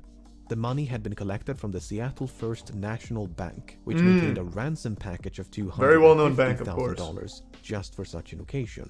Because of this, the serial numbers of the $10,020 banknotes given to Cooper had been documented in advance, a complete list of which were quickly made available to financial institutions, government agencies, and the general public. The intention was to make it as difficult as possible for Cooper to spend his money. Northwest Airlines and several newspapers even began to offer rewards to anyone who could find a note with a matching serial number. In spite of these efforts, no one ever did. That is until nearly a decade later. In early 1980, a young boy named Brian Ingram was building a campfire on a small beach in southern Washington. As he was digging into the sand, Ingram discovered 3 bundles of cash totaling $5,880. Having heard about the infamous skyjacking, Ingram's parents brought the severely degraded bundles to the FBI. The notes were promptly inspected, and sure enough, the serial numbers matched those of the ransom. Fuck, big fine Brian. Imagine being like an 8-year-old, fucking drinking milk, shitting in your diapers, and finding that. Than it answered. The most significant of which was how? How did the money end up so far away from the drop zone? Looking at this map, it might be tempting to think that Cooper simply dropped some of the money, which then fell into the Lewis River. The bundles could then have been carried further downstream by the Columbia River before finally being washed ashore at Tina Bar, which is the name of the beach. Tina Mucklow, Tina Bar. Coincidence? Yeah, coincidence. Anyway, the problem with this idea is that the Columbia River flows in the opposite direction. This has led some, including members of the FBI, to re-evaluate the initial drop zone assessment. For instance, if the drop zone was much further southeast, close to a river called the Washougal River, it is conceivable, albeit improbable, that the money floated all the way down to Tina Bar. Alternatively, the bundles may have simply landed on the beach if the flight path was further to the west. Even so, natural explanations struggle to explain how 3 independent, potentially free-falling and/or free-floating bundles of cash ended up at the exact same place on the same beach. To complicate matters, sediment from the riverbed was excavated and dumped onto Tina Bar as part of a dredging operation in 1974. And according to one analysis, the money was discovered above this layer of sediment. If true, that would mean the money came to rest at Tina Bar sometime after 1974. What the But fuck? a re-examination of that analysis found that what was believed to be a layer of deposited sediment might actually have been a perfectly natural layer of clay. Not only that, but the sediment was clearly dumped some distance away from where the money was discovered. Furthermore, when Ingram discovered the bundles, the rubber bands which held them together were still intact. This is significant because experiments conducted in 2009 revealed that this brand of rubber bands could not withstand exposure to open air or water for more than a year. So, unless the bundles were somehow protected from the elements, they must have become buried at Tina Bar within a year of the hijacking. The This is so most probable fucking explanation complicated. seems to be that Cooper or someone else deliberately buried the money. Did Cooper survive and bury the money himself? Did someone else bury the money after stumbling upon Cooper's remains? If you're in the chat, If DB there Cooper, is an just let me know, explanation man. which This does is not crazy. require human I want to intervention, hear more about it. It's managed to elude investigators for decades. Suffice it to say, I this is didn't a know any of mystery this part. within a mystery. Since Ingram's discovery in 1980, both Tina Bar and the grounds around the Washougal Here's River Prime's have X. been subjected to numerous searches. I have not seen that, But nobly. to date, there's been no sign of Cooper, nor the rest of the money. You know, if Cooper was as smart as we think he is, he would have done all of this while having a full beard, and then when he jumped, he would have shaved the beard off. Just From to the add very another beginning, it was layer of assumed by many good that ideas Cooper to did it. not survive his daring escape. It would not make for a very thrilling conclusion to this story, but that's the thing about stories, they're usually far more exciting than reality. While there is no hard evidence for nor against Cooper's survival, the assumption that he fell to his death is not without merit. When Cooper leaped into the darkness, Flight 305 was plowing through a frigid rainstorm at roughly 170 knots, 10,000 no. feet above Southern Oh Washington. no! The wind was so violent that it ripped out a placard from the aft stairway. Oh, Jesus which was Christ. later He just recovered in fucking got 1978, blasted. almost directly below the estimated flight path. To say that Cooper was not dressed for the occasion would be an understatement. The ground beneath him, meanwhile, was obscured by multiple layers of clouds, which likely means that Cooper jumped without knowing his precise location. Even if he could see the ground and had a specific drop zone in mind, the parachute he selected was non-steerable, meaning he would not have been able to steer his descent towards a specific landing spot, thus precluding any potential coordination with an accomplice So many stationed on problems. the ground. He also While forgot to Cooper account for the expressed dragons some that hover over familiarity with Portland, Oregon. parachutes, his actual competence level is up for debate. And also, on It's that widely night, there was a believed that javelin Cooper tossing demanded competition. 2 pairs of parachutes, 2 primary and 2 reserve, to make the authorities believe that he intended to take a hostage. That is precisely what happened, as the FBI contemplated, but eventually decided against sabotaging the chutes, as they did not want to risk the life of an innocent civilian. But in their haste to obtain them, they unintentionally provided Cooper with a non-functional dummy chute intended for training purposes.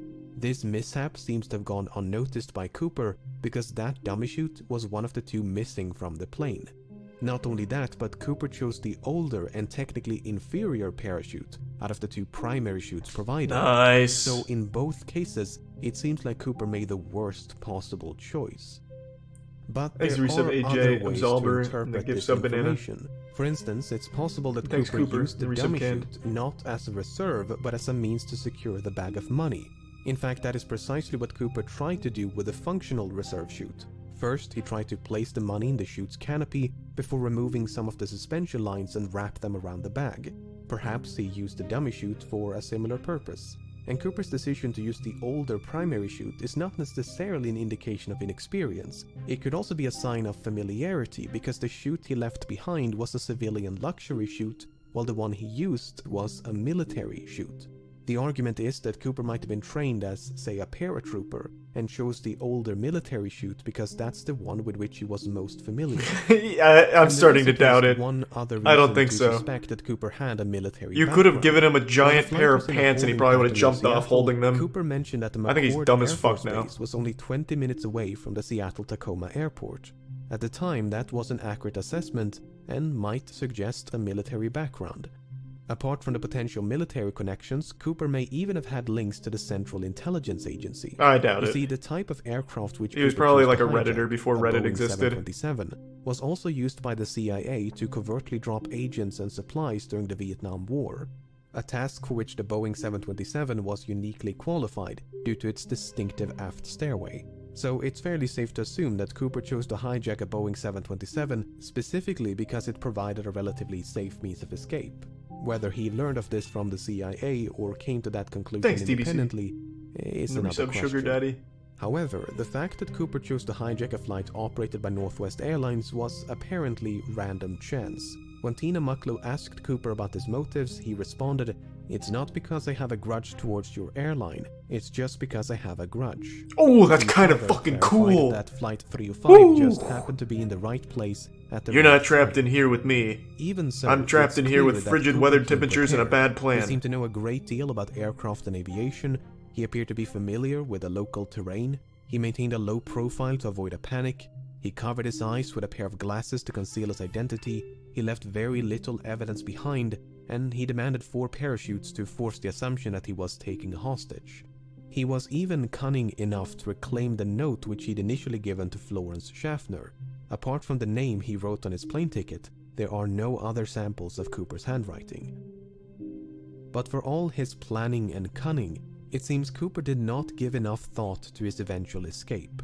Not Yeah, the only most did he important fail to part. specify a route, but he was forced to I make did a it. last-minute destination Now I'll just change kill from myself Mexico out here, I City to guess. Reno. He could have demanded more appropriate parachuting equipment like a pair of boots, a helmet, or jumpsuit. He could even have specified the ransom to be delivered in larger denominations to make it lighter and less cumbersome to carry. Exit Tier 1, Presuming Joe. he did survive the fall and made it safely to the ground, he may then have had to make his way through a dense, partially snow-covered forest in nothing but loafers and a trench coat in late November. I get the distinct impression that Cooper's escape was much more of a leap of faith than a carefully executed jump. On the other hand, authorities never received a I love missing the persons animation report he has matching here with the it too. He description looks of like he's Cooper really fucking in the struggling wake of the falling out. hijacking. This might suggest that Cooper did survive, and that he swiftly and quietly resumed his normal routine. Furthermore, other hijackers have performed similar stunts, and many of them did survive, even if they were quickly apprehended. Finally, the simplest explanation for how 3 bundles of cash ended up at Tina Bar is human intervention. At the end of the day, most of this is based on nothing but supposition. Without any concrete evidence of Cooper's demise, it leaves the door wide open to the far more exciting proposition that he did, in fact, survive. Nah, I've now been convinced that he was a fucking idiot. There's no chance. This man By dove time off in the middle of the press got wind night of the hijacking, in the FBI worst had possible already conditions. He begun should to have. It's investigate like he jumped into a potential volcano. suspects. Among them was He would have a had a man higher chance of reportedly surviving with that. initials DB and surname Cooper. This Cooper was quickly eliminated as a suspect, but due to a mix-up by the press, the name Dan Cooper was confused for DB Cooper, and the rest is history. While Dan Cooper is most likely a pseudonym, there is a comic book series of the same name. The comic is written in French and centers around a Canadian pilot named Dan Cooper. While the comic was not translated into English nor sold in the United States before 1971, it was available in Canada, which has a large French-speaking population.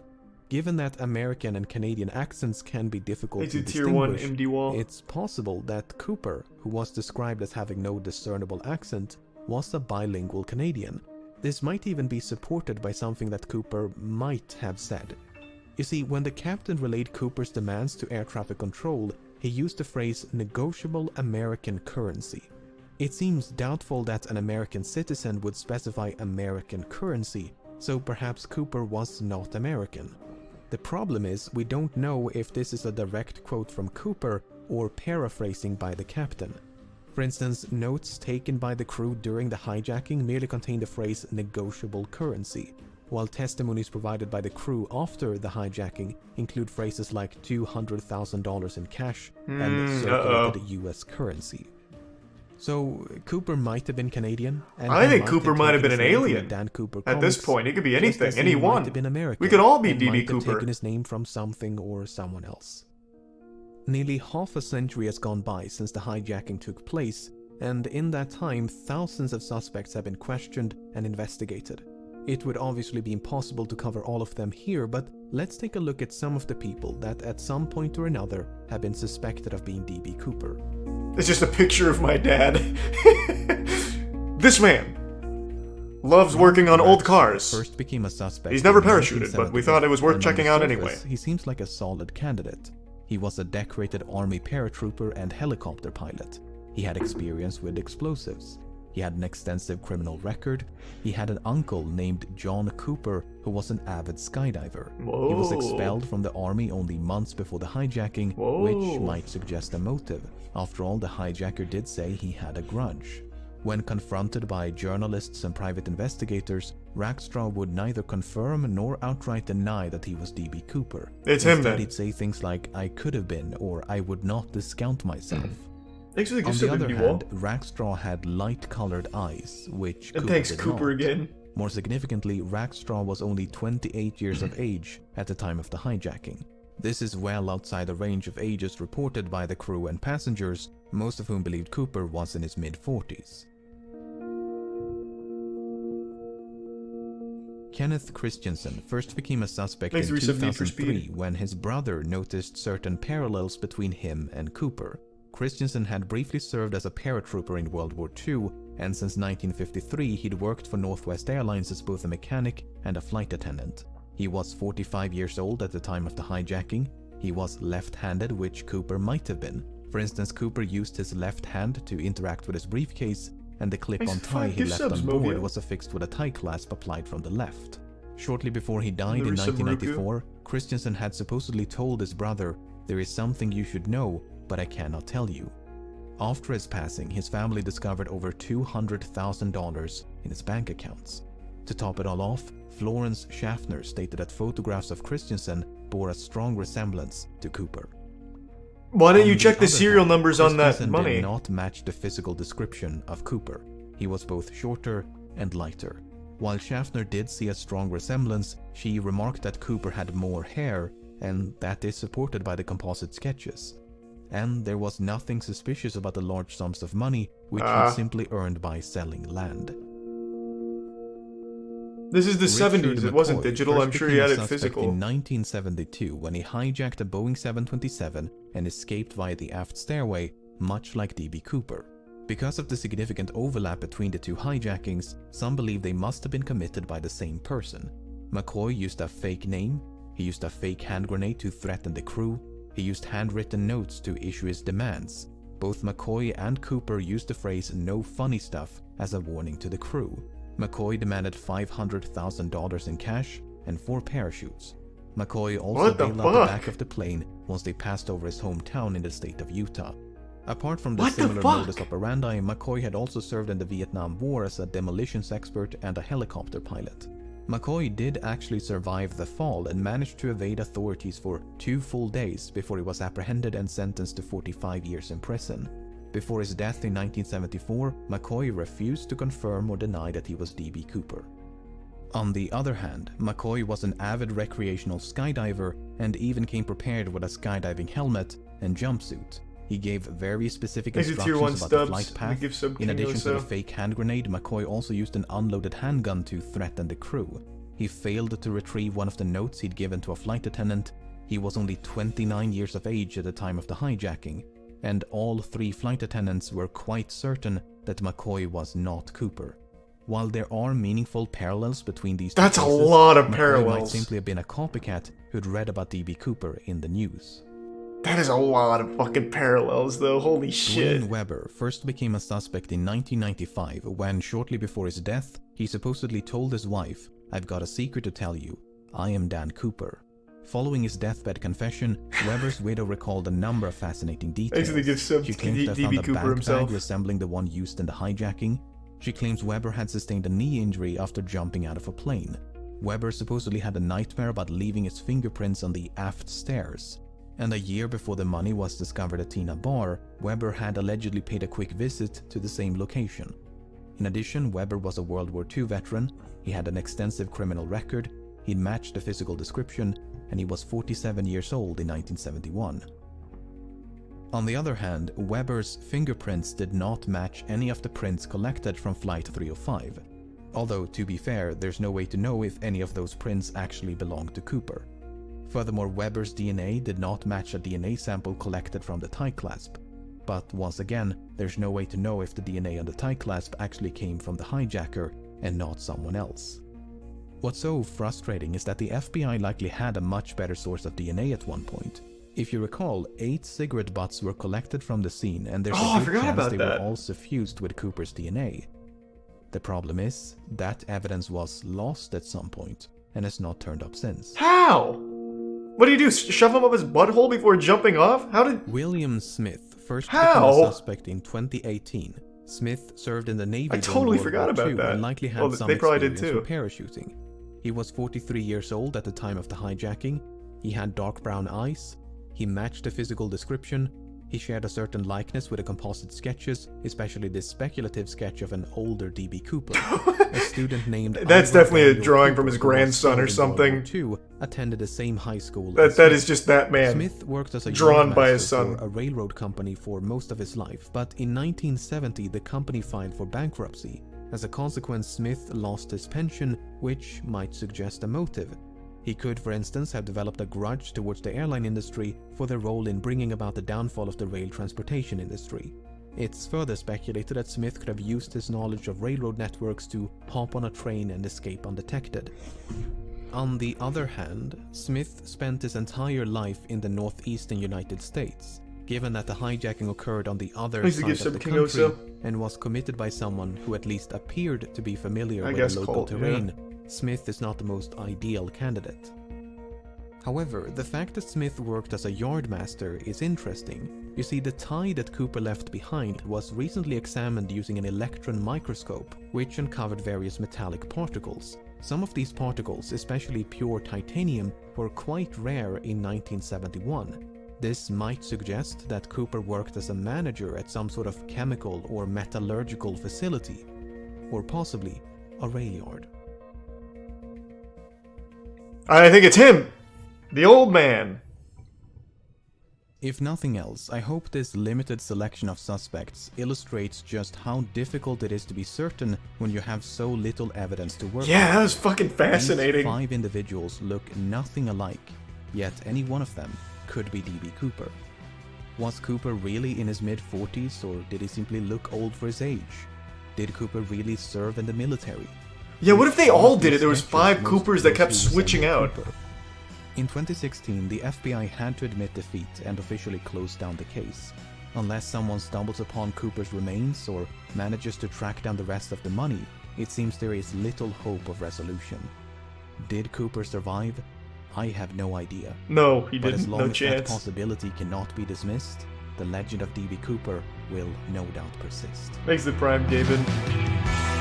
In my professional opinion, I think there's no fucking chance after hearing all of the conditions he would have had to go through to survive, that he actually survived. I think what could have fucking happened is he jumped out of the plane and just got split in half and gored by just awful temperatures. He probably went through like a fucking swarm of locusts too with everything he was saying was going on at the time. I think there's no chance that man fucking tapped down on the ground. He fucking died at mid-flight.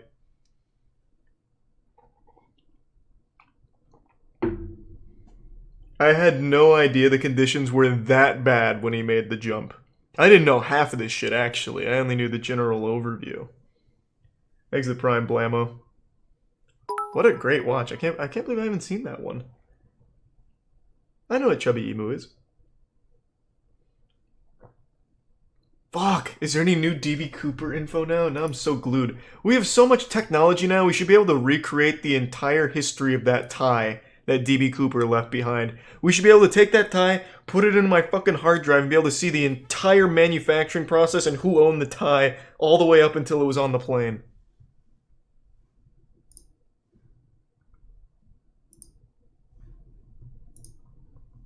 Here's the Prime Nar and the Tier 1 Swebs.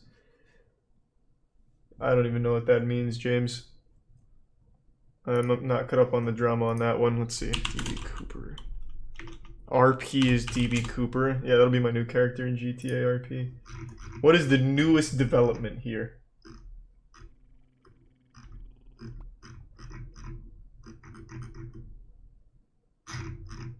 This video was in 2020, so do we have any startling new intel in 2021? Shit.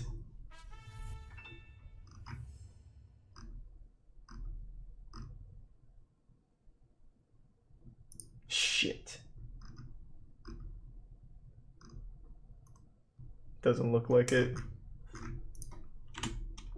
What a fascinating story. Is there any others like that? D.B. Cooper, flight attendant Tina Mucklow as the key to mysterious skyjacking, but does her story hold the answers? Cicada 3011's not terrible. And it's not 3011, isn't it? 3301? Yeah, it's 3301. I'm built differently. I'm built differently. I'm built differently. Yeah, I'm built differently. Thanks for the gift sub, King Sloth. Yep, very familiar, Papa. Sure, Johnny. In early 1959, a group of hikers decided to head out on an There's a Prime expedition Anger. across a mountainous region of Western Soviet Union. The group consisted of 9 experienced men and women, greatly familiar For the with record, Siberian wilderness. new information about the Yatlov Yet, Pass this surfaced over the last few months. would prove to be their last. Despite a criminal investigation, photographs and journal entries, the case remains unsolved after more than half a century. This is the case of the Yatlov Pass. Hey, thanks for the 5 gift subs, Spicy Meat. Fucking tier 3 and gift subs, man. Thank you.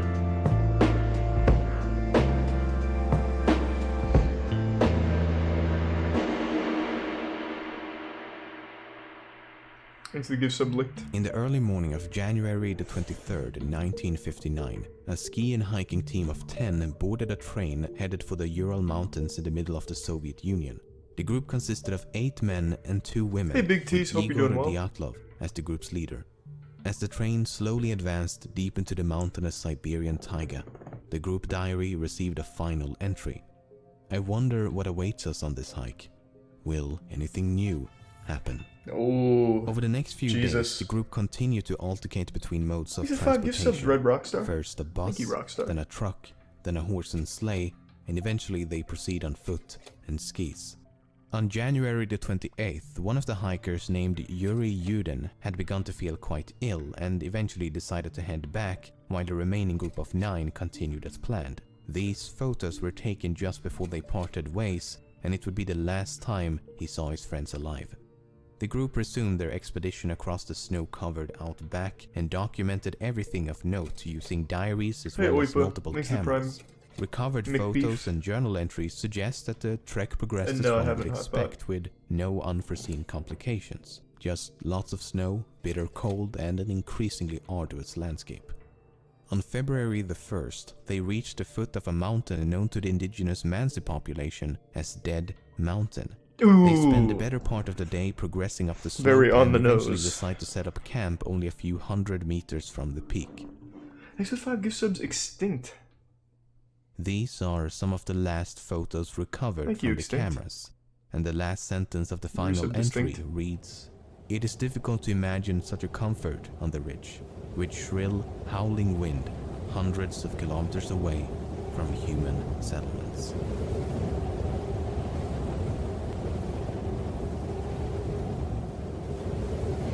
This one shows bodies. Let me do a quick scan. I mean, I'm sure... Oh, yeah. There's a whole section called The Bodies. When we get to that chapter, I'll just go ahead and play it safe. I won't show that chapter. I'll just let you hear the audio. A few weeks later, friends and relatives begin to worry. No one has heard from Igor or any of the other members of the group. After much Never heard of debate, that one, a team of Mouse. volunteers eventually head out to find them. On February the 26th, the search party is finally able to locate the camp on the slope. It's obvious to the first at the scene that something has gone horribly wrong. The tent is in scrambles, covered by a thin coat of snow. The hikers' belongings and equipment was found orderly placed inside the tent, but the tent itself had been slashed open with a knife from the inside. Oh. The next day, 9 pairs of footprints lead the search volunteers down the slope towards the Thank you, nearby Tier 1 woods. Ethan and Risa Given Bobo. that the footprints left rather And hey, mild indentations in the snow would suggest that they descended the slope in a rather calm and orderly fashion, as opposed to running away in panic. The footprints could be tracked for about half a kilometer from the tent until the trail was completely covered by snow. So they continued in the direction of the trail and under a large cedar tree at the edge of the forest, next to the remains of an improvised campfire, they found the frozen bodies Alright, let's just not take any chances. of Yuri Doroshenko and Yuri Krivonoshenko. It would take over Thanks to 2 Prime months Squirting. for the bodies of all 9 hikers to be recovered.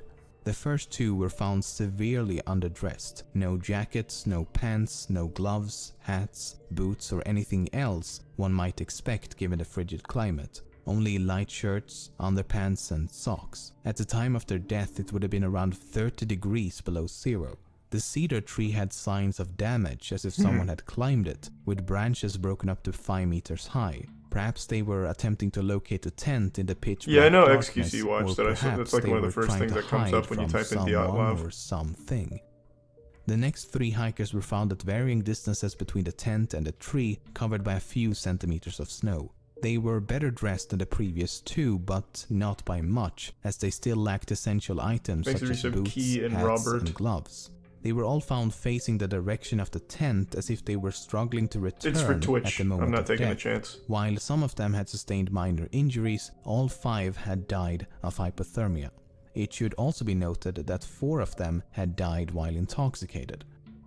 The last 4 hikers were found at the bottom of a small hill, covered by 3 meters of snow, 75 meters from the tree. Again, a in lot the has come out opposite about this over the direction last of few tent. months from what I remember. 3 of them had sustained lethal injuries. 1 had a fractured skull, and 2 had fractured multiple ribs and suffered massive internal bleeding. Thanks to Prime Squanch. The medical examiner believed the injuries had been sustained from a fall and compared it to a car crash. The injuries had been sustained while they were all alive and could not have been inflicted by another person. 2 had also been found with gaping eye sockets, and one of the Jesus. women had a missing tongue. The last of the 4 had a What? broken nose and a deformed neck, but died of hypothermia. The most mysterious of all, 3 articles of clothing were later found to be abnormally radioactive.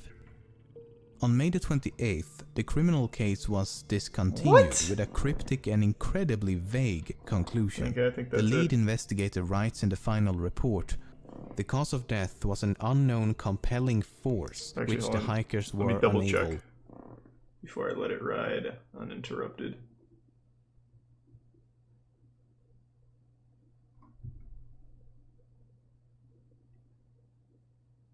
Yeah, it seems to be the only time they show the bodies. Next is just campsites and stuff. Real quick though, again, I'm gonna double check, but I'm pretty sure there was a huge Dyatlov Pass breakthrough recently. Yeah. I remember it was kind of big on Reddit, so that was a couple months ago. Yeah, I believe, I won't spoil it. Well, this kind of spoils it. But yeah, you know. To overcome. Not exactly the most satisfying answer and barely a conclusion at all. So, Thanks to just resub, in case the Bloopy Galactic and Empire Luffy. had nothing to do with the death The of the Prime hikers, Tuki. is it possible to explain some of the more enigmatic details in a less vague yet credible fashion? Let's give it a shot.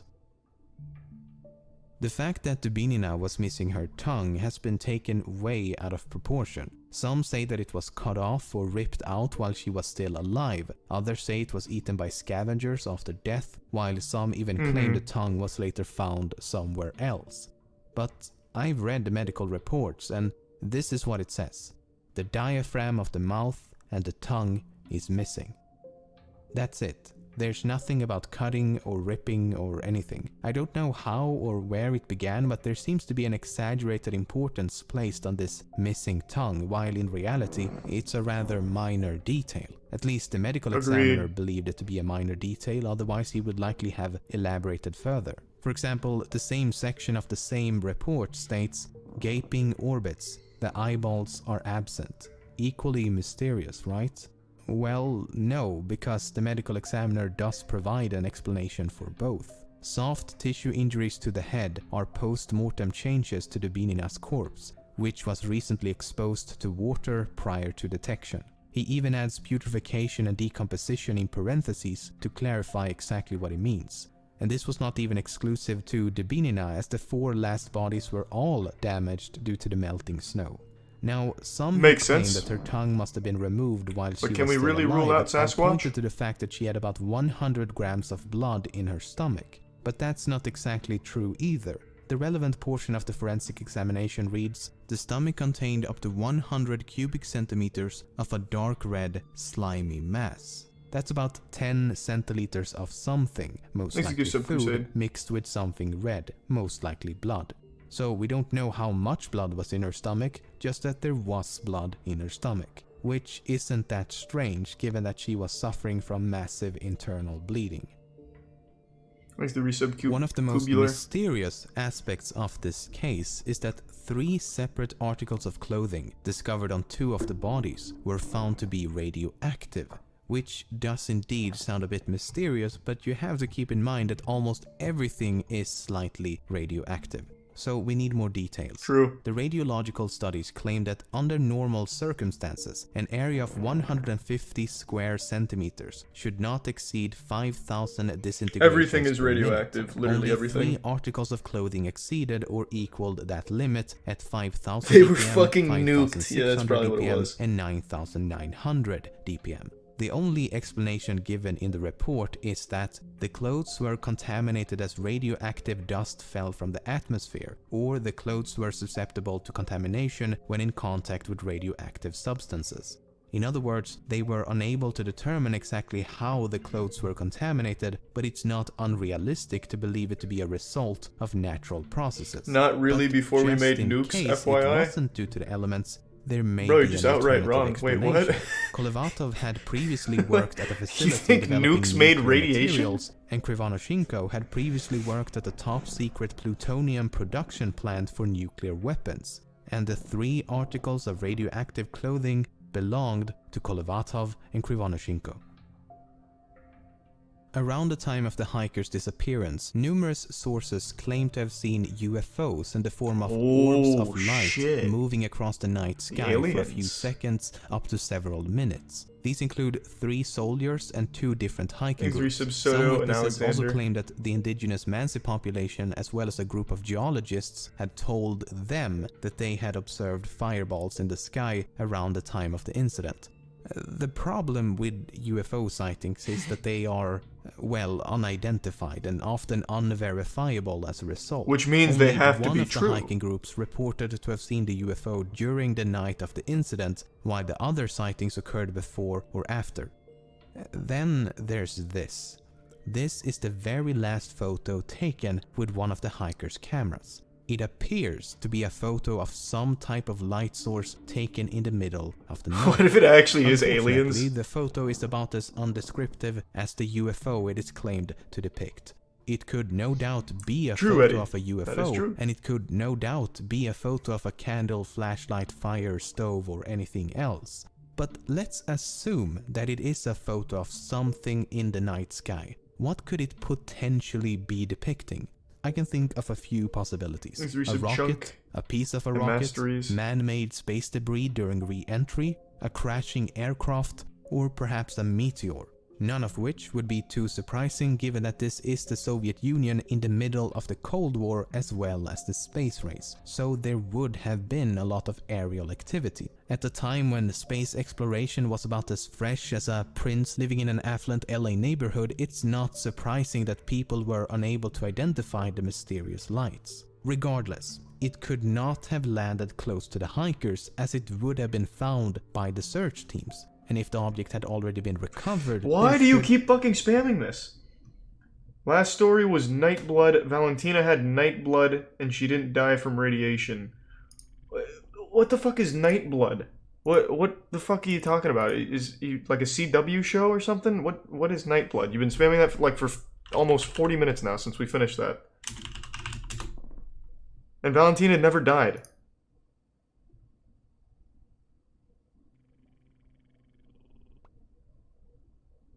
It's actually fanfic.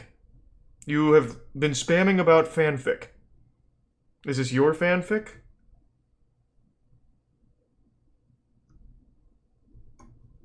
Well, that was a good waste of time.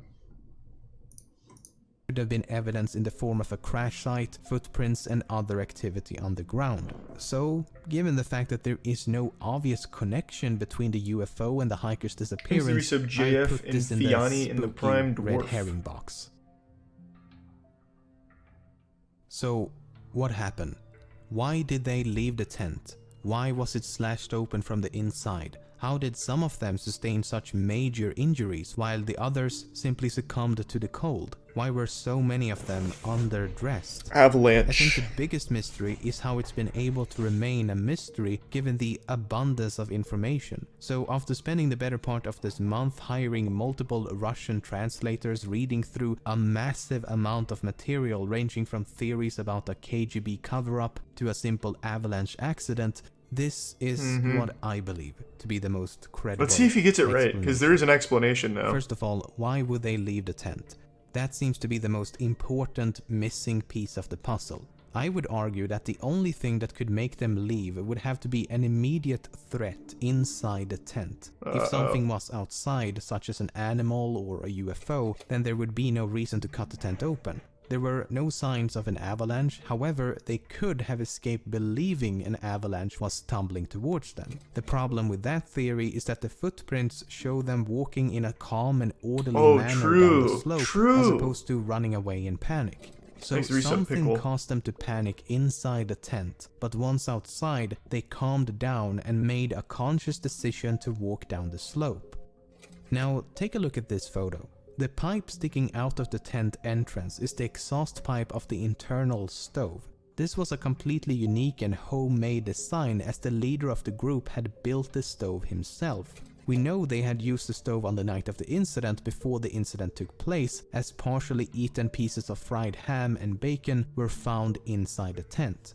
I think that after disassembling the stove and removing the exhaust pipe, the embers inside the stove were accidentally reignited. As the exhaust pipe had been removed, the smoke would have filled the tent in seconds. As they attempted to get control of the flame, they cut a few holes at the top of the tent to vent the smoke. Damn, this guy's a That genius. didn't work, and it became increasingly difficult to breathe. The side of the tent was slashed open, and they all escaped in a state of panic.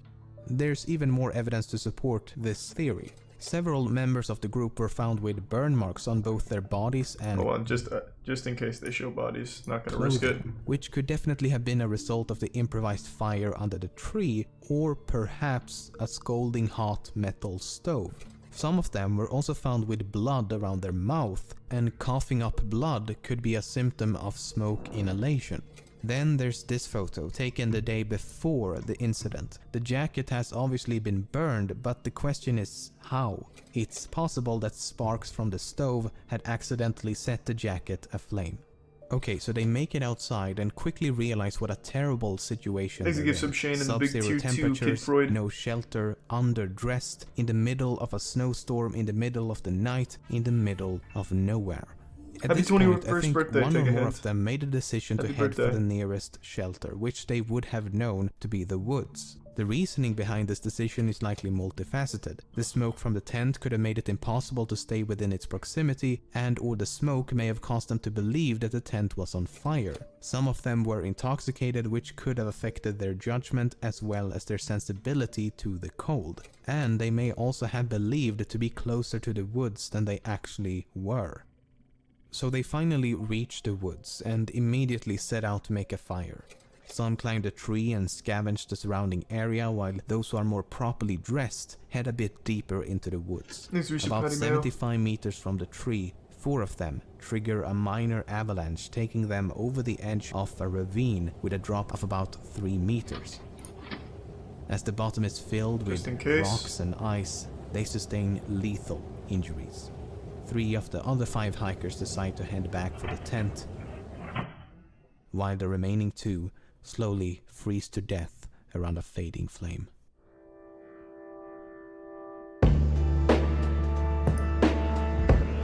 So, that theory makes a ton of sense, and I haven't kept up with the Dyatlov discoveries here, but like I said, I remembered recently there was a huge resurgence in information and explanations for this, so let me just check to make sure there's no pictures of bodies.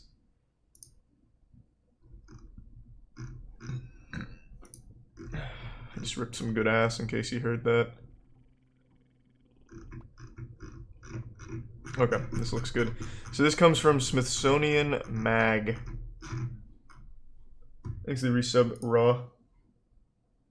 Can't say I've done that before, dried pickle.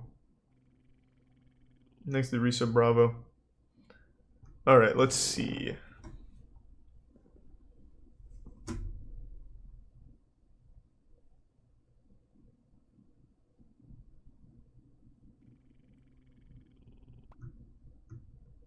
This is just an overview.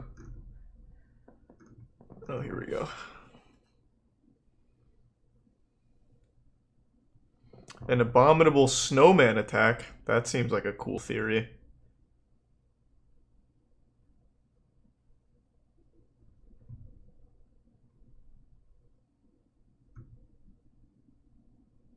We do not claim to have solved the Dyatlov Pass mystery, as no one survived to tell the story.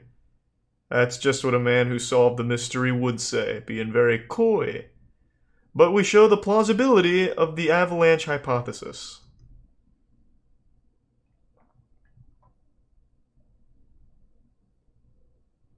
An avalanche, a snow slab, or a hurricane. Thanks to Tier 1 Zion and Prime Huso.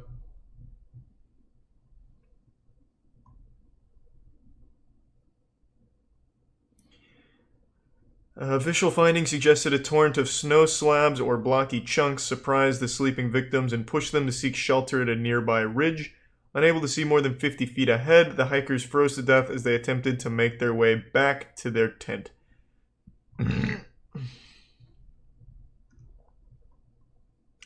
Critics of the slab avalanche theory cite 4 main counter-arguments: the lack of physical traces of an avalanche, more than 9-hour gap between the hikers building their camp, a process that required cutting into the mountain to form a barrier against the wind, and their panicked departure, the shallow slope of the campsite, and the traumatic injuries sustained by the group. Asphyxiation is more common cause of death for avalanche victims.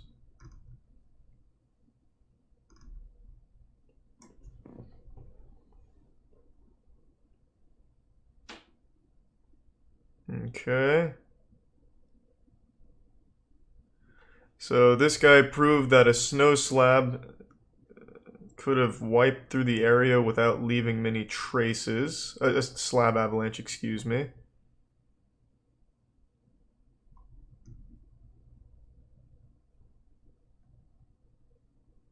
Alright.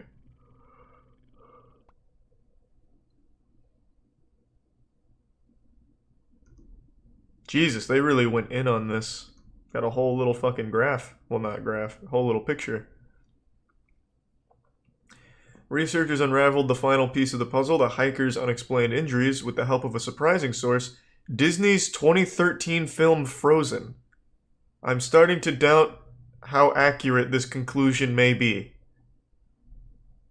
If Elsa did it, but I'll continue. He was so impressed by the movie's depiction of snow that he asked his creators to share their animation code with him. This simulation tool, coupled with data from cadaver tests conducted by General Motors in 1970 to determine what would happen to the human body when struck at different speeds, enabled the pair to show that heavy blocks of solid snow could have landed on the hikers as they slept, crushing their bones and causing injuries not typically associated with avalanches. If this was the case, the pair posits those who had sustained less serious blows likely dragged their injured companions out of the tent in the hopes of saving their lives. Okay. Thanks to the resub remark.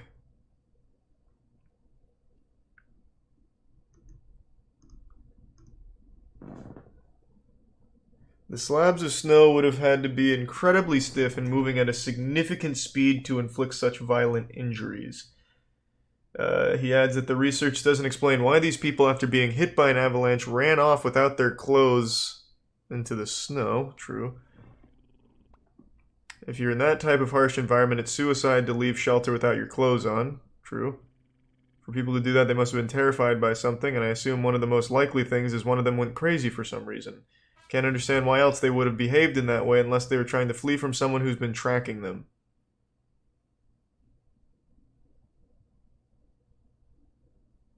I mean, yeah, I guess that really wasn't as conclusive as I thought it would be. Thanks to Prime Darko and Resub Prime.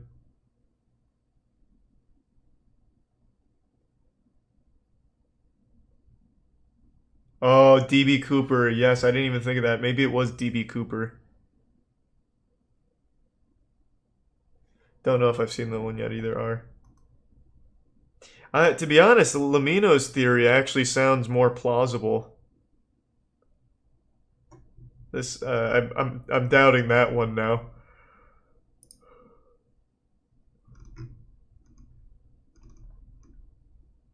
Let me just double check there's no bodies here. Now I'm interested.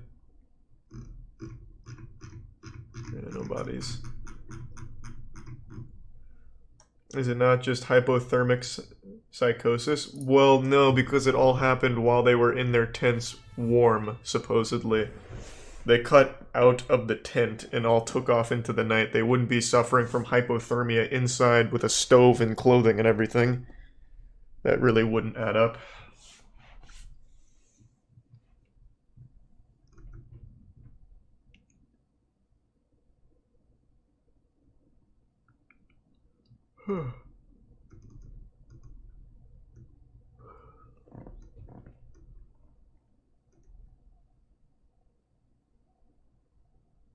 Oh no, this one also talks about slab avalanche. And it also cites Frozen. Yeah, I don't know. Who knows? That is very interesting. Very interesting indeed. I'm built differently. I'm built